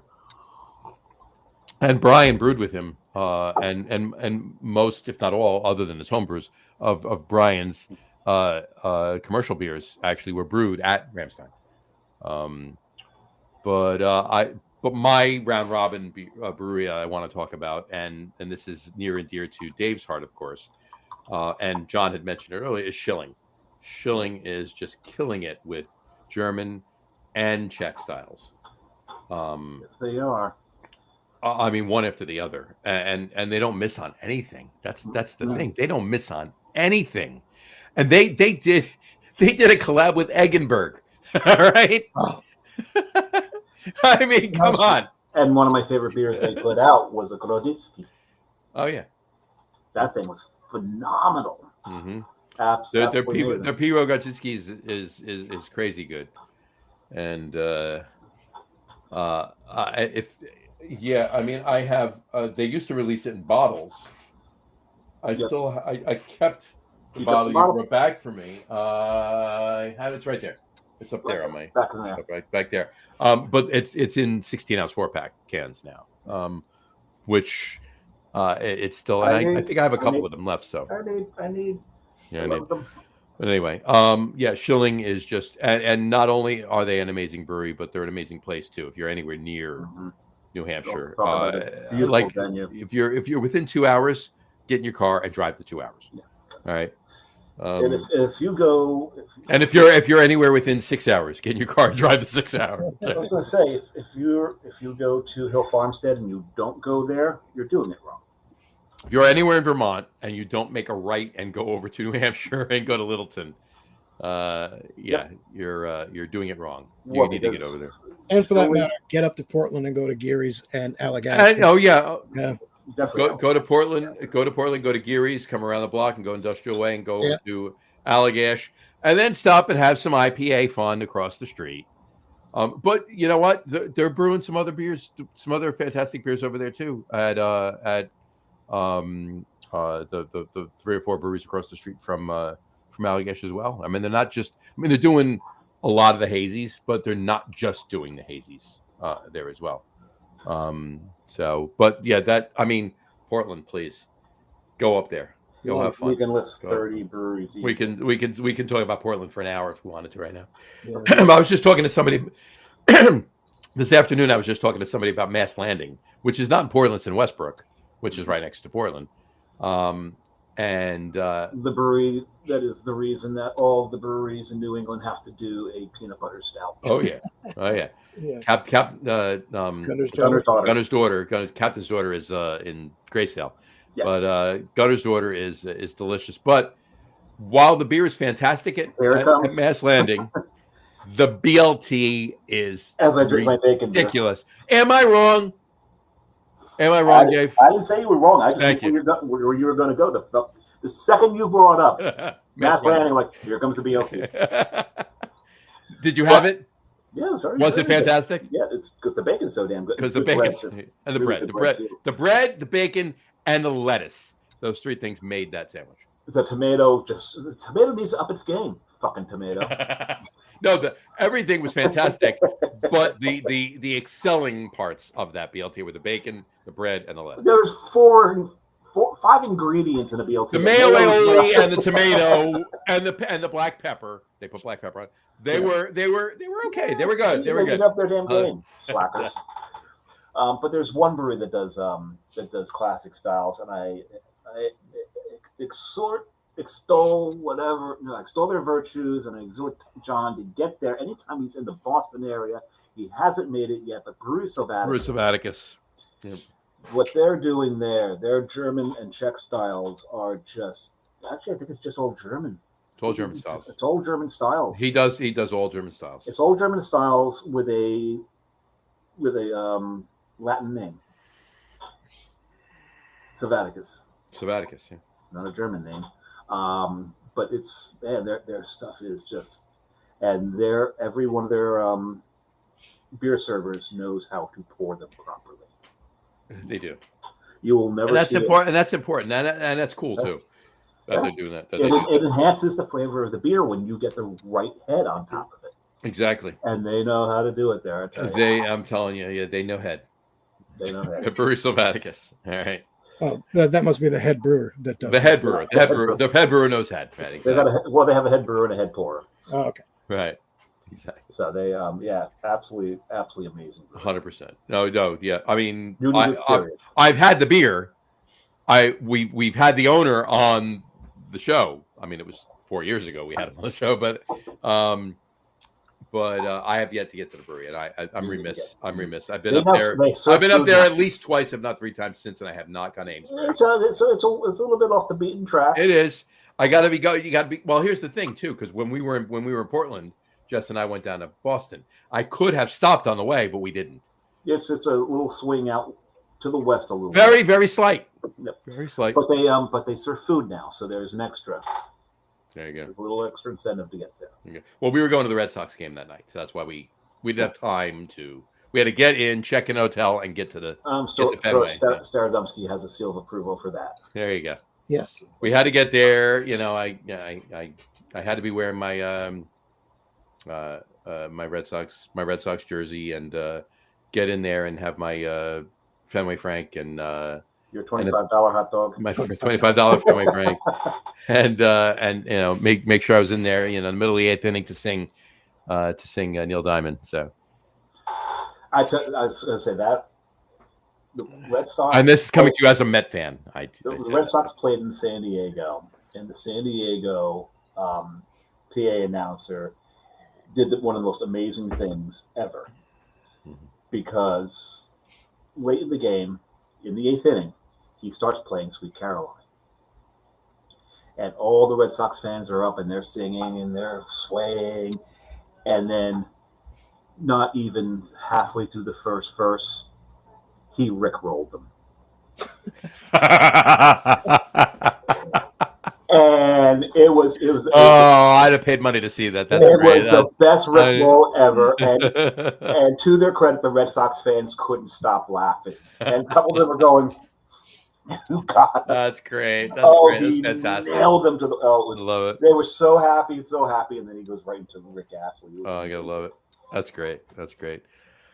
Let briefly, let's chat about some older U.S. breweries, if not elsewhere, but at least older U.S. breweries that have brewed classic styles along the way.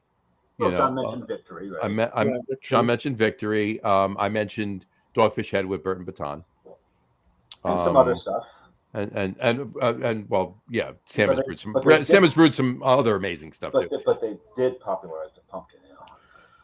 Yeah, well, I mean, I don't have a problem with it. Neither does John, because I think the three of us do the pumpkin show every year on this podcast. So. One of us does it with his arm twisted behind his back. But that's a modern take on a classic American style. This is true. That's the classic American style. There you go. Pumpkin ale is. I mean, John. There's no. I haven't heard of any, like in any books I've read or any historians I've talked to. I haven't heard of pumpkin ales being brewed in any other country. No, there's a reason for that. No, they had pumpkin shortages. Exactly. We actually have. Other than all of our bastardizations of stouts and IPAs, we do have 3 endemic American styles, and that's the pumpkin ale, the steam ale, or the California Common, and the Kentucky Common. And then cream ale, which is cream ale, right? Yeah. Cream ale, where someone decided who brewed the corn before we did, right? I mean, yeah. Well, corn came from the Southwest maize, because. And it was invented here because someone forgot to open the tank and off gas at the right time. Who hasn't drank a lot of Jenny Cream ever in the past? I mean, Liboshanas, right? Little Kings. Latrobe. I love it. But on the note, I want to bring up something else too. Valentine's Burton Ale. Yeah. That was. I don't think I ever had that. That was, when they brought that back. What was it? Maybe like 12 years ago, John? Yeah. They brought that back. It had to be around that time. About 12 years ago, right? Something like 12, 13 years ago. I still have a can. Oh my God. That was fantastic. I actually was, the bar was run at the time. That was, I got, based on a history, I grabbed the case and I took most of it home. But I bought 2 sixtels of it. And we tapped one, and it was so good. I held the other one back for a special event. I thought you had some of it, Dave. I thought you had 381. I'm pretty sure you did. Actually, it's the IPA I have. I don't have the Burton Ale. You have the Burton Ale? What pizza do they wash it down with? Probably the Jersey Sunset. No, it was probably the pear one. Oh yeah, the pear one was good. Or the Rocky Marciano with the sausage and the broccoli rabe. That I liked one too. No, that one I didn't feel like. I'm not a big fan of broccoli rabe for that matter. Gotcha. But the whatchamacallit, the Burton Ale was the IPA when they brought that back. Because it's an old school English IPA that Valentine did. And that was pretty tasty. But the Burton Ale, I mean, that was, that was the IPA on steroids, is what that was. It's just. It was fantastic. But did you have that at all, John, when they brought it back? No, I didn't. I had the original though from the 30s. You did have it. You know what? I was this close to being able to have some, and I didn't. I missed it. And it was well kept. I wasn't worried about botulism or anything. No, it's got alcohol in it. I mean, exactly. Doug and I split a bottle. I got it on eBay. And It was bottled in the 30s. We drank it in the 90s. Mhm. We're both still here. Obviously, if you're going to age a beer, the goal is for it to it did not improve, but it had some interesting. I still remember to this day. It had some interesting like jet fuel burn finish characteristics to it. I'm actually sad that you didn't have it when they released it. It was around the same time as the IPA when they brought that Yeah. because We never got it here though. That was the thing. yeah, We did yeah. get the IPA here, and I went and bought all I could get of that. Somebody's got to have some. I'm going to seek it out, John, and I'll get some because I want a little bit of it. I'll get you, Doug, and Dave, and if Tom's watching, of course, I'll send him one too. But I got to. But if he's not, screw him. If he's not, screw it. That's it. Let me know. I'll pay. I'll chip in. But yeah, I'll have to seek it out because it was really, really. It was. You remember drinking Burton Baton from Sam, right? Yeah. From Dr. Jed. This was as good but elevated even, and it was well brewed. And I was shocked because it was Pabst. Yeah, right. Well, it was Pabst that brought back, and it wasn't even Pabst at the time. It was the corporate company that bought Pabst and everything else. The same people that rescued Twinkies, right? That brought back Valentine.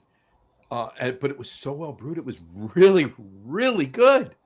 There you go. The Valentine IPA was fantastic. The Valentine IPA was fantastic too. What a good job they did with that. And Brian Bogue just said, because Tom's not watching, you are.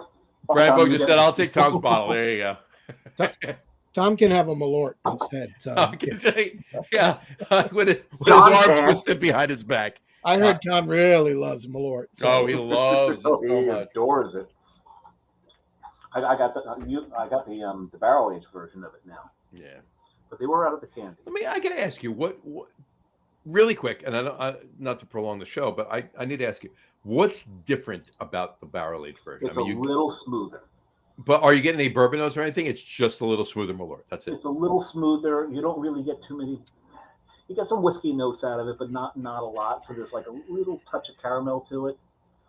That's it. Which smooths it out, but it is a little smoother. Fair enough. All right. Cool. I would have been remiss if I didn't bring that up with the Burton Ale, but look, there's a lot of. I think I can wrap this up and add to it, please, both of you, by saying there's a lot of really good beer out there, and it's not just hazy New England IPAs. Absolutely. Seek it out, search it out, go try one. If you're going to a brewery and you're going there because you want to have a New England IPA, have at it. Enjoy what you like, but don't do yourself a disservice if the brewery you're at has a Pilsner or has an ESB or has a Schwarzbier or has any of these classic styles that we've been talking about. Try it. Get a taster. And if you want some evidence as to this is the way things are going, some of these places that are known for their pastry stouts, known for their IPAs, and have been long, they've made their money that way. Right. They're turning this way. Treehouse is hitting these classic styles, and they're nailing it. They nailed it right out of the box. And they did. And you know what? I just had this conversation with somebody today too. If I can't remember the last time I was at Treehouse in Charlton, Massachusetts, and had one of their hazies. I haven't either. I always go towards their I go right to their lagers, their English styles, some of their German styles, and then I'll wrap up my visit by going over and having a barrel aged. Even if you can't get to the brewery, at the liquor store, at the supermarket, pick up a Great Lakes Edmund Fitzgerald Porter. Edmund Fitzgerald Porter. L.E.S. Amber Ale. Dortmunder Gold.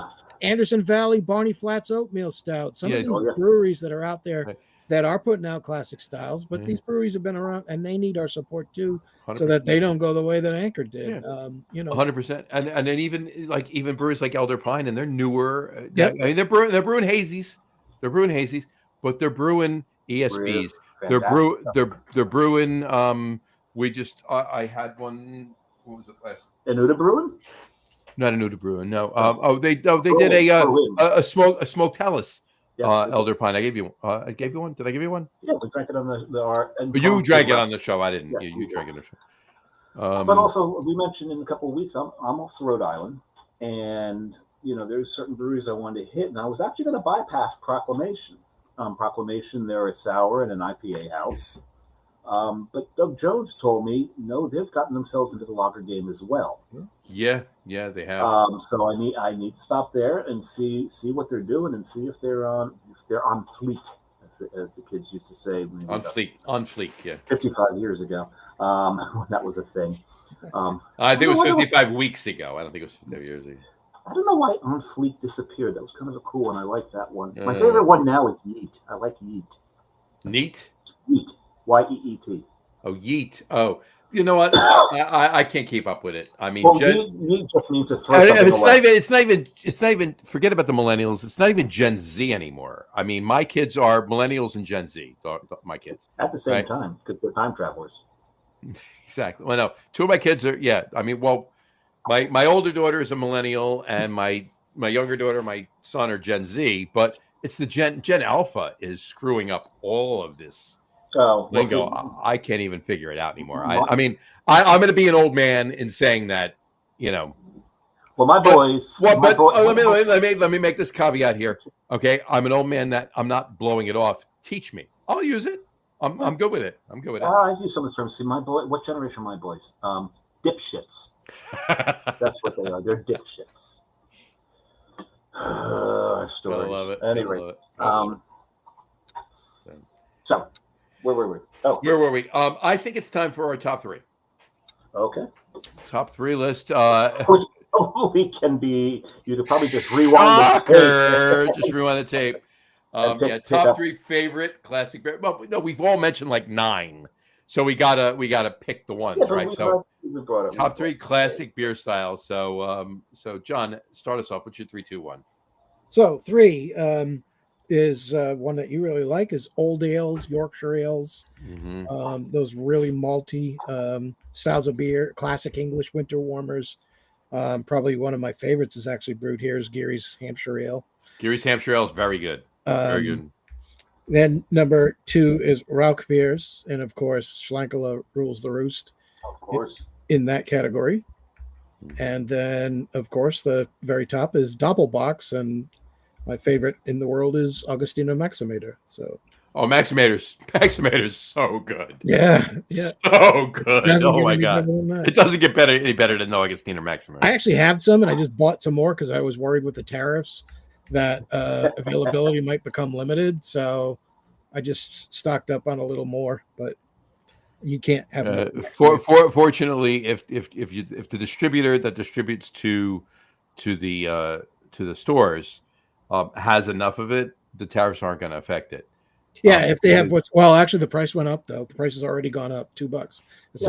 That's your store. Yeah, well, that's your store. It's either the store or the distributor, right? It all depends. The distributor, gouging. The distributor.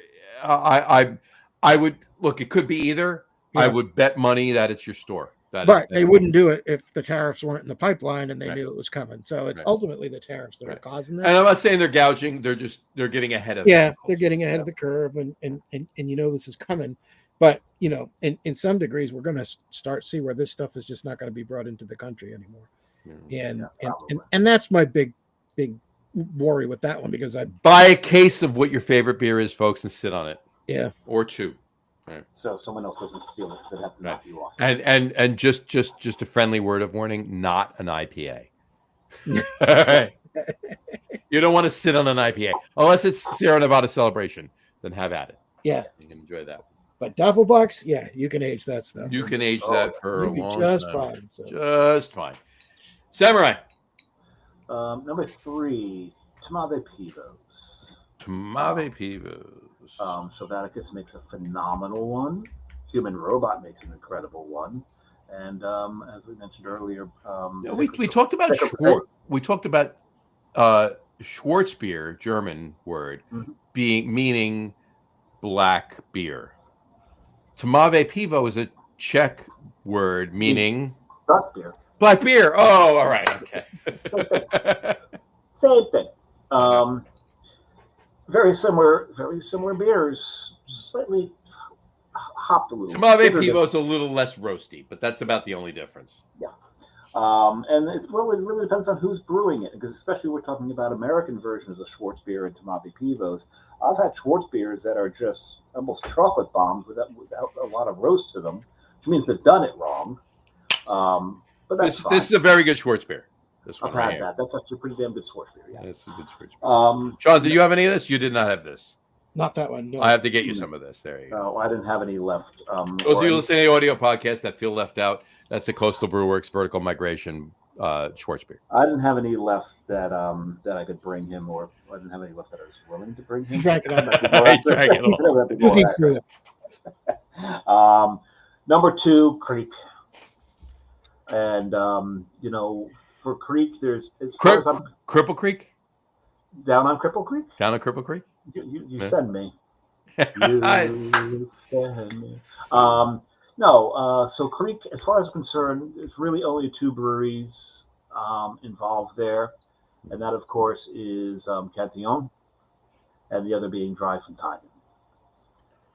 Those 2. And there's been some arguments that Dry Fontaine might be better than Cantillon, which many people would say is sacrilege. You know what? I'll be honest with you. I've had more Cantillons that I appreciate more than I do Trifontainen, but I've had some Trifontainens style-wise for that particular beer that I actually do like at least as much, if not a little better than Cantillon. Yeah. It depends, I think, of what's.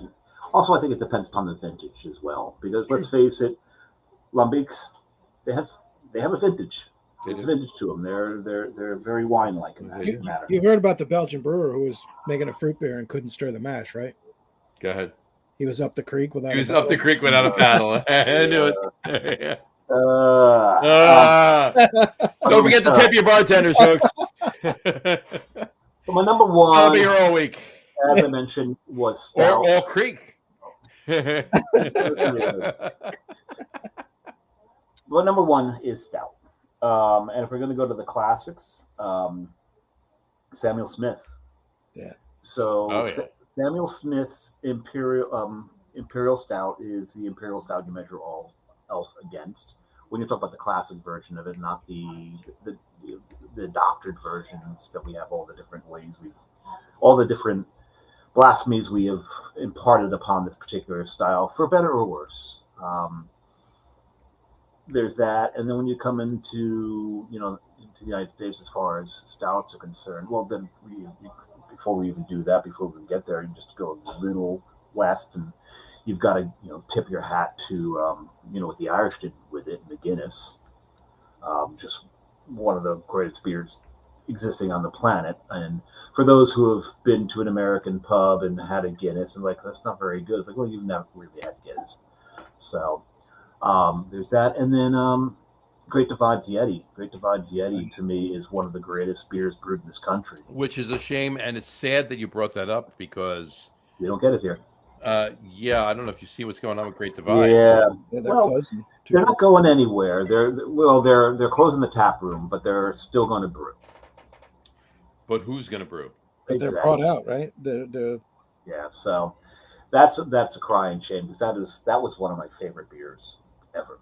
Well, I mean, it remains to be seen. The beers may not change. I mean, you never know. Sweetwater got bought out from a company in Canada, and they really haven't changed. Yeah. And Goose Island got bought out, and the beers never Never mind. Well, I don't know. I mean, I think the Bourbon County Stouts. I mean, they're still involved, right? The brewery in Chicago is still involved in the Bourbon County. But urban wheat is just disgusting. The brewery in Chicago does not brew urban wheat. Yeah, but the brews urban wheat. The IPA is undrinkable. You just never know what's going to. I think I told you guys this last show or the show before that, but one of my favorite. I talked about the classic West Coast IPAs and how well they're done in Western North Carolina. And one of the breweries that did them and does them extremely well is Appalachian Mountain Brewery and their Longleaf IPA. And they were bought out by Anheuser-Busch. And I don't know, 6 months, a year ago, they bought themselves back. So now they're independent again. Excellent. The quality of the beer never changed the entire time.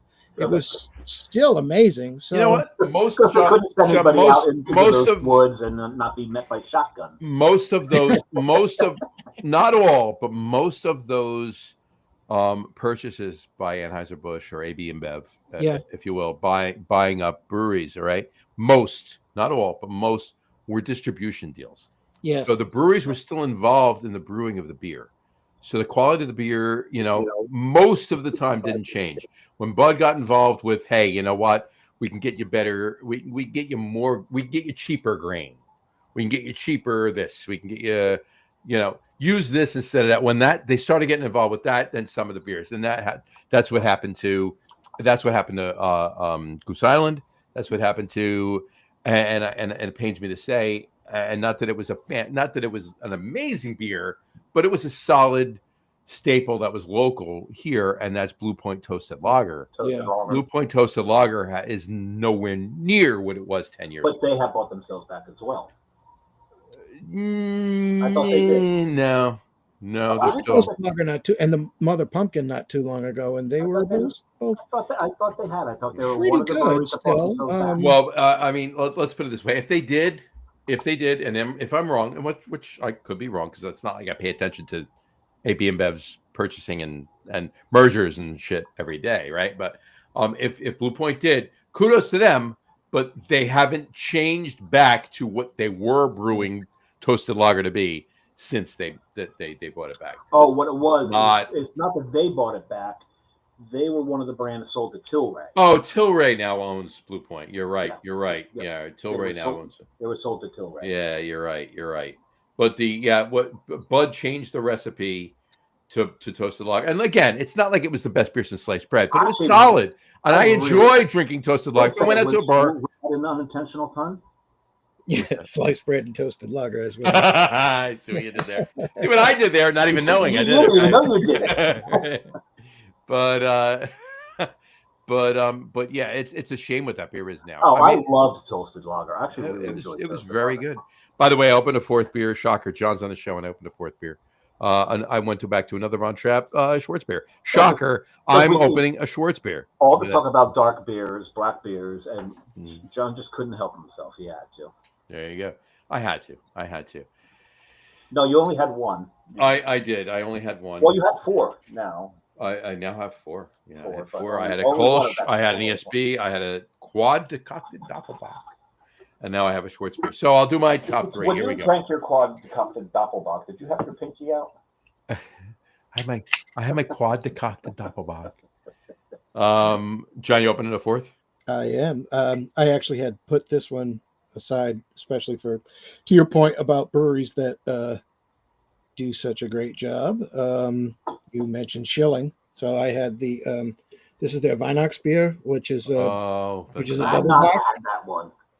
And I bought a 4-pack last fall, and it's just amazing. And of course, double bock. There it is, my favorite style. Put the can up on the screen. So. Oh, sorry. Put the can up. It's backwards. There you go.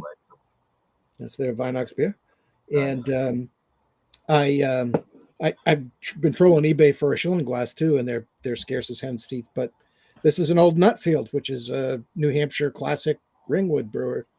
I don't know if you guys remember Nutfield, but Nutfield. I remember Nutfield. Big in the 90s. Yeah. And, so you can't find a Schilling glass? Is that what you're saying? No, they're not on eBay. Other half, Schilling. You can order directly from their website, I believe. Oh, straight from the brewery? Get this Schilling glass. This is like the best one. This is so good. I have that one. I like that one, but John, cool. you know full well this is my favorite Schilling glass. That is your favorite Schilling glass. That is. It's actually one of my favorite glasses. And it's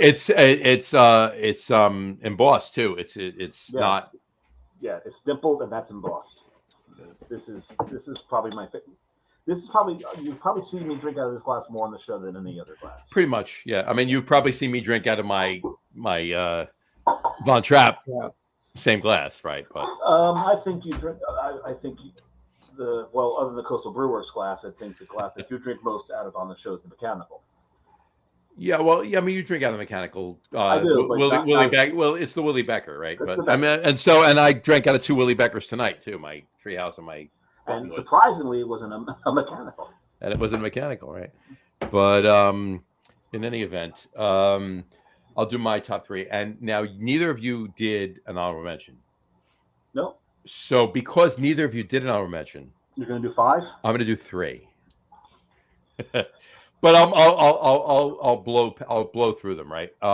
My 3 honorable mentions are Doppelbox, English brown ales, and English dark miles. Those are my 3 honorable mentions. So now to my top 3. My number 3, and I poured it because of that, is a Schwarzbier right here, German Schwarzbier. Do I love Tomave Pibos? Of course I love Tomave Pibos, but I like a little bit more roast. Just a touch more roast, so I'm more partial to the Schwarzbier than I am to the Tomave Pibo. Hold on, I need to take a sip of my Schwarzbier. That's all right. My number 2 is an English Old Ale, and it's John's number 3. All of those beers, they're it's fantastic, and I will bring this up. It was. I got to find it, and I'm gonna ramble a little bit here, and both of you, please feel free to. You want us to talk? You want us to say help me out. You want us to say Slotch to Doug Smith? Talking. Didn't never notice this comment. Oh, I didn't notice this comment. You're right. I didn't. So, Doug, can you see the shirt? I'm sure Doug. Well, first of all, hold on. Brian Boak did say his third beer, his English mild, the Boak's English mild, which you and I both had. Well, I had a couple times last year. You had it at the one. Yep. Tailgate party, and Doug Smith, Slancha, Doug. So Doug, I'm sure Doug can see the shirt I'm wearing because tonight Doug knows I'm going to Rhode Island, so he's giving me some pointers. And Doug, we're both Lovecraft fans, so yes. Without beer in it, you can't really see the logo too well, can you? It's hard, right? Yeah. All right, here we go. So Dave, you mentioned Great Divide before. Did I? Yes, you did. Oh, I did. Their Hibernation Ale is an old ale. That's good. Yes. Such a good beer. And on that old ale, or that stock ale, if you will, old stock ale from North Coast, it's still available. Oh God, Get North it. Coast. That beer is amazing, and it gets more amazing the longer you sit on it. So it does. It's excellent. What did I just have? There was they did a special version for their sister city in Japan for the tsunami victims, or really, I think it was. Know that. Oh, and it was like 10 years old, and I just drank it probably 6 months or a year. Oh, was it the barrel aged version? It was in the 500 ml bottles. It was a cork 750 with a little pamphlet on it. I've got it on my website. Really? I can't think of the name of it right now, but it was so good. It was like 10-year-old bottle, and God, that if you're listening to anything we say, okay, if you're anywhere and you happen to come across a 4-pack of North Coast Old Stock Ale, get it, and then give John one. Give me one. I have some, and I can get more, but man, that's one. Get it? No, get it. Have one right away, and put the other 3 away. And then a year later, have a year later. Hang on, Dave. A year later, have the second.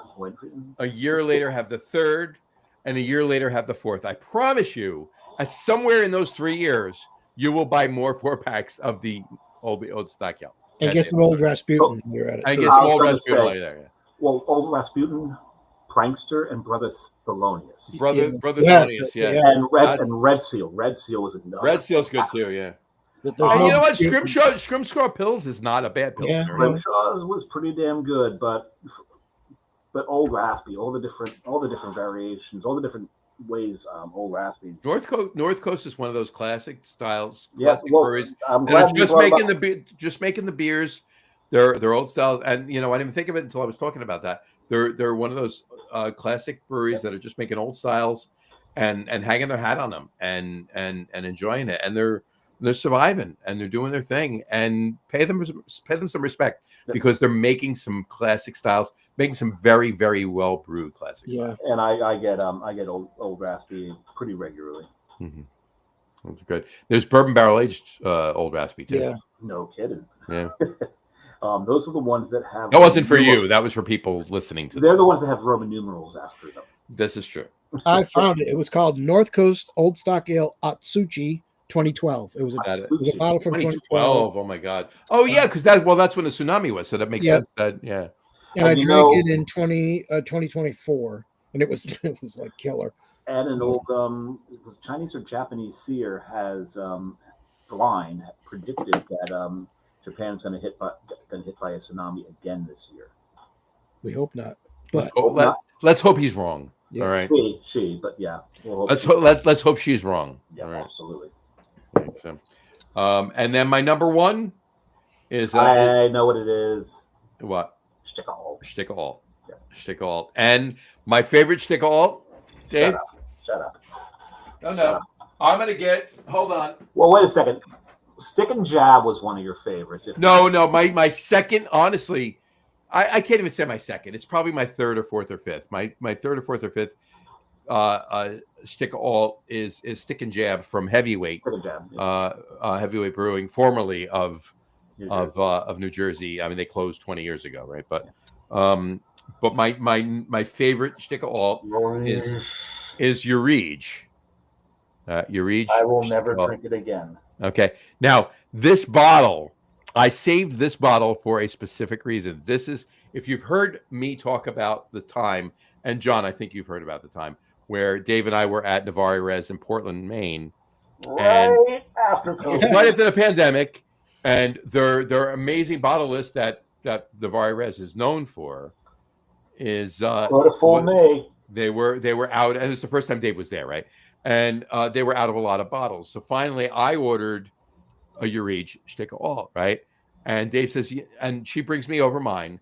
And After Dave said 4 times that the beer I ordered they were out of. So Dave says, you know what? I'll just have a Urige Stick Alt too. She said, this was the last bottle. And that's the bottle in his hand right there. So Dave did get a little of this bottle. I was not an asshole. He did get a little of it, right? No, I think you offered it to me. I went, no, I don't. No, you had some. Shut up. No, I think I went, I don't want it now. Oh, you had some. So he saved the bottle just to rub it in my face. I saved the bottle because it's my favorite stick alt of my favorite classic style, and it holds a special place in my heart for that particular instance. So, hey, did I mention that I had Aventinus on tap? I know. Doug Smith commented, "Love the shirt, Dave." Who doesn't?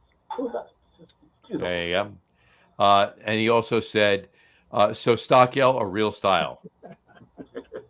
There you go. And then he said, "North Coast, a great old brewery, Anderson Valley too. Anderson Valley too. Balhornen." They made up their own language. If you live in Anderson Valley or around it, then Balhornen is a greeting that people say to each other when they're walking down the street. Balhornen, and that's what that's the at least years ago. I can't say that that is what they do now. I can only imagine they do, but I can speak for 10 plus years ago. Anderson Valley, on every label that they made for all their beers, it said Balhornen on it. So I never saw a earth sign with antlers called the beer. That's Anderson Valley as well. 100%. And Doug just said, alt beer is a great style. Brew Guru and I were just talking about it. Conrad Seidel brought Brew Guru some Urige from Germany in the early 90s. He came over and he brought the Sticker. That beer is so good. You couldn't get it here at the time, and I this is why I have my website, because as I get old and I can't remember shit anymore, I can go back to my reviews. Right? It's not for anybody else. It's for you. It's for me. Right? The hell with the rest of you. But and GoDaddy loves it because I pay him all this money for web hosting fees. But anyway, he brought us a bunch of beers, and we sat at Trinity Brew House in Providence and drank beer with Conrad Seidel, and just a great guy. He's one of my most revered beer writers, other than, of course, Jackson's at the top. But Trinity's for sale now. Yep. So I think the three of us need to work on a book. I'm game for it.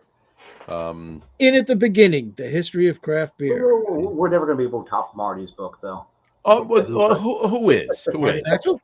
Marty Marty Nacho, yeah. writing a book on brewery experience. And he actually emailed me today. I got some work to do, so I got to get cracking on the American the Hall of Fame stuff. But well, with the three of us and Doug, I don't know. We got some pretty good well, experience. no, absolutely. Oh, I think the three of us, Doug and Tom, right? Tom, and I mean. And I think we need to get those 5 together. Maybe add Brian Boak in there, and maybe Brian go Boak, and buy Rod. Trinity. There's all these stories we've got. We should go buy Trinity. So, if amongst all beer, of us we can't top his book, we're going to make some shit up and do it too. We're going to make some shit up and do it. Yeah. There you go. Well, the title about craft beer as told by a bunch of old OGs. Old drunks. Yes. Old OGs, old drunks.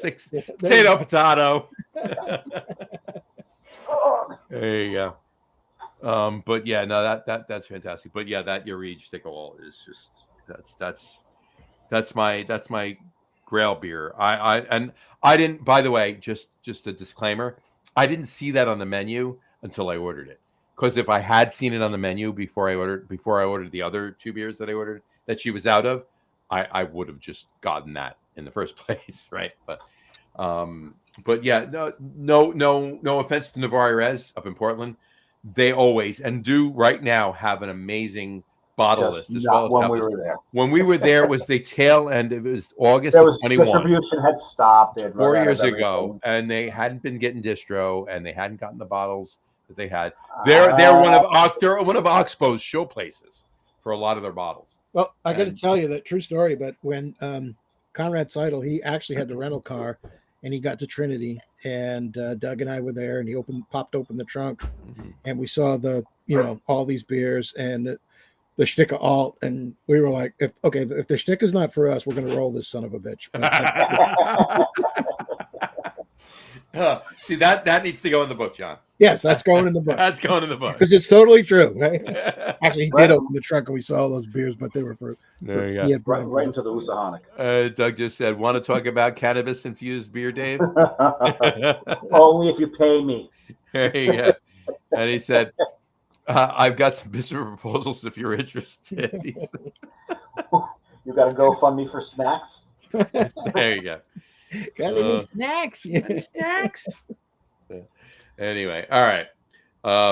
This was fantastic. Look, anybody listening, seriously, write us in if you have any questions about any classic beer styles. All 3 of us and Doug too, and I'm sure I can speak for Brian and Tom, who did like the show a couple minutes ago, but he may be watching as far as I know because there's a bunch of people watching, but Brian too. We'd be more than happy to guide you through any selections or anything like that. Like I said, and Dave and John can concur with me, or call me an idiot, one or the other. But yeah, go out and enjoy your beer. Call you an idiot. Of course you are, but go out and enjoy your beer. Go out and enjoy the beer you want. If you want hazies, have at it. Enjoy them. If you like pasty stouts, if you like pasty sours, if you like kettle sours, stouts or pastry stouts? Pasty stouts, yeah, pasty. Yeah, stouts. pasty. Well, no, pastry stouts. You start out by having pastry stouts, and then eventually you keep drinking them. You get pasty stouts, right? But in any event, but yeah, please don't shy away from classic styles. They're fantastic. They're fantastic for a reason. Don't do yourself this long for a reason, right? Don't do yourself a disservice. Have a few. And there's a reason why some of your meccas are starting to turn to them. Absolutely. Have a few. Get if they're on tap. If you're fortunate enough to be somewhere that some of these are on tap, have a few. I've talked about this on the show before. We've had them on the show. Our Town Brewing, Lancaster, Pennsylvania. They make an amazing dark mild. When I walked in there, they had 24 beers on tap. I had a dark mild. Then the bartender came over when I finished. He says, "What do you want next?" I said, "A dark mild." I had 6 dark milds that day. Okay. I tasted every other beer because he was not happy with the fact that I was only drinking the dark mild.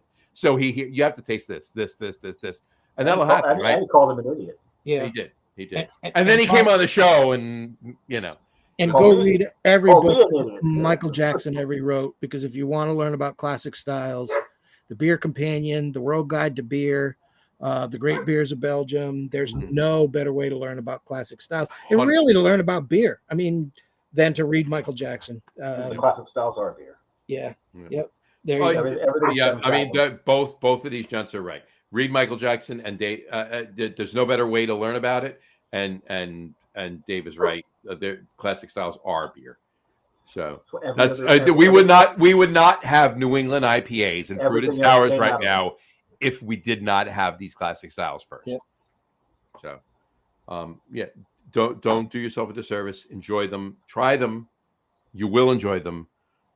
Some of you might not enjoy some of them, and you'll enjoy others. It doesn't matter. Everybody's palate's different, but you can't not do it. Doug, just one more. Where did I put that one up already? So did already. Anyway, all right. Sounds like someone's dog needs to go out. She wants to come in. She wants to come in. There you go. Gotcha. All right. John, stick around for a second. On that note, we will wrap up the show for today. We want to thank everybody for watching. And for those of you just listening to the audio podcast, thank you for listening. Don't forget to visit our website, www.logroom.com. That's LEGEROOM.com. And please remember, like us and follow us on all of our social media, Facebook, Twitter, Instagram, and of course, our YouTube channel. All of them are at The Logger Room. Remember, we go live with the video podcast on Facebook, YouTube, X, and Twitch every Tuesday night around 6:30 p.m. Eastern Time.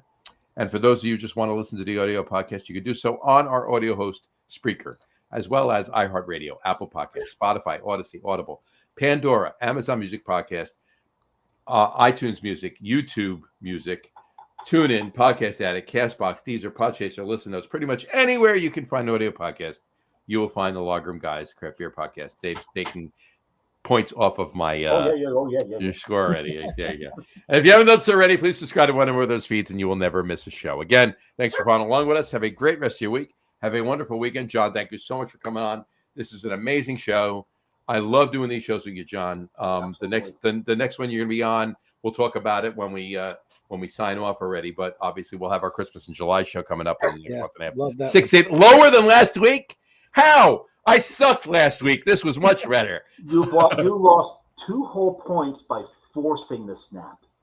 Oh, It was not natural whatsoever. You were so forget about the snap. I actually did have an 8-8 if it wasn't for the snap. If it wasn't for you just completely forcing that snap, it was forced. All right, fair enough. But all right, we'll talk about it. We'll talk about it in a second. Anyway, again, thanks for following us. Have a great rest of your week. Have a wonderful weekend. Drink a lot of beer, but drink responsibly. And we will talk to you next week, folks. Take care. Cheers. Cheers.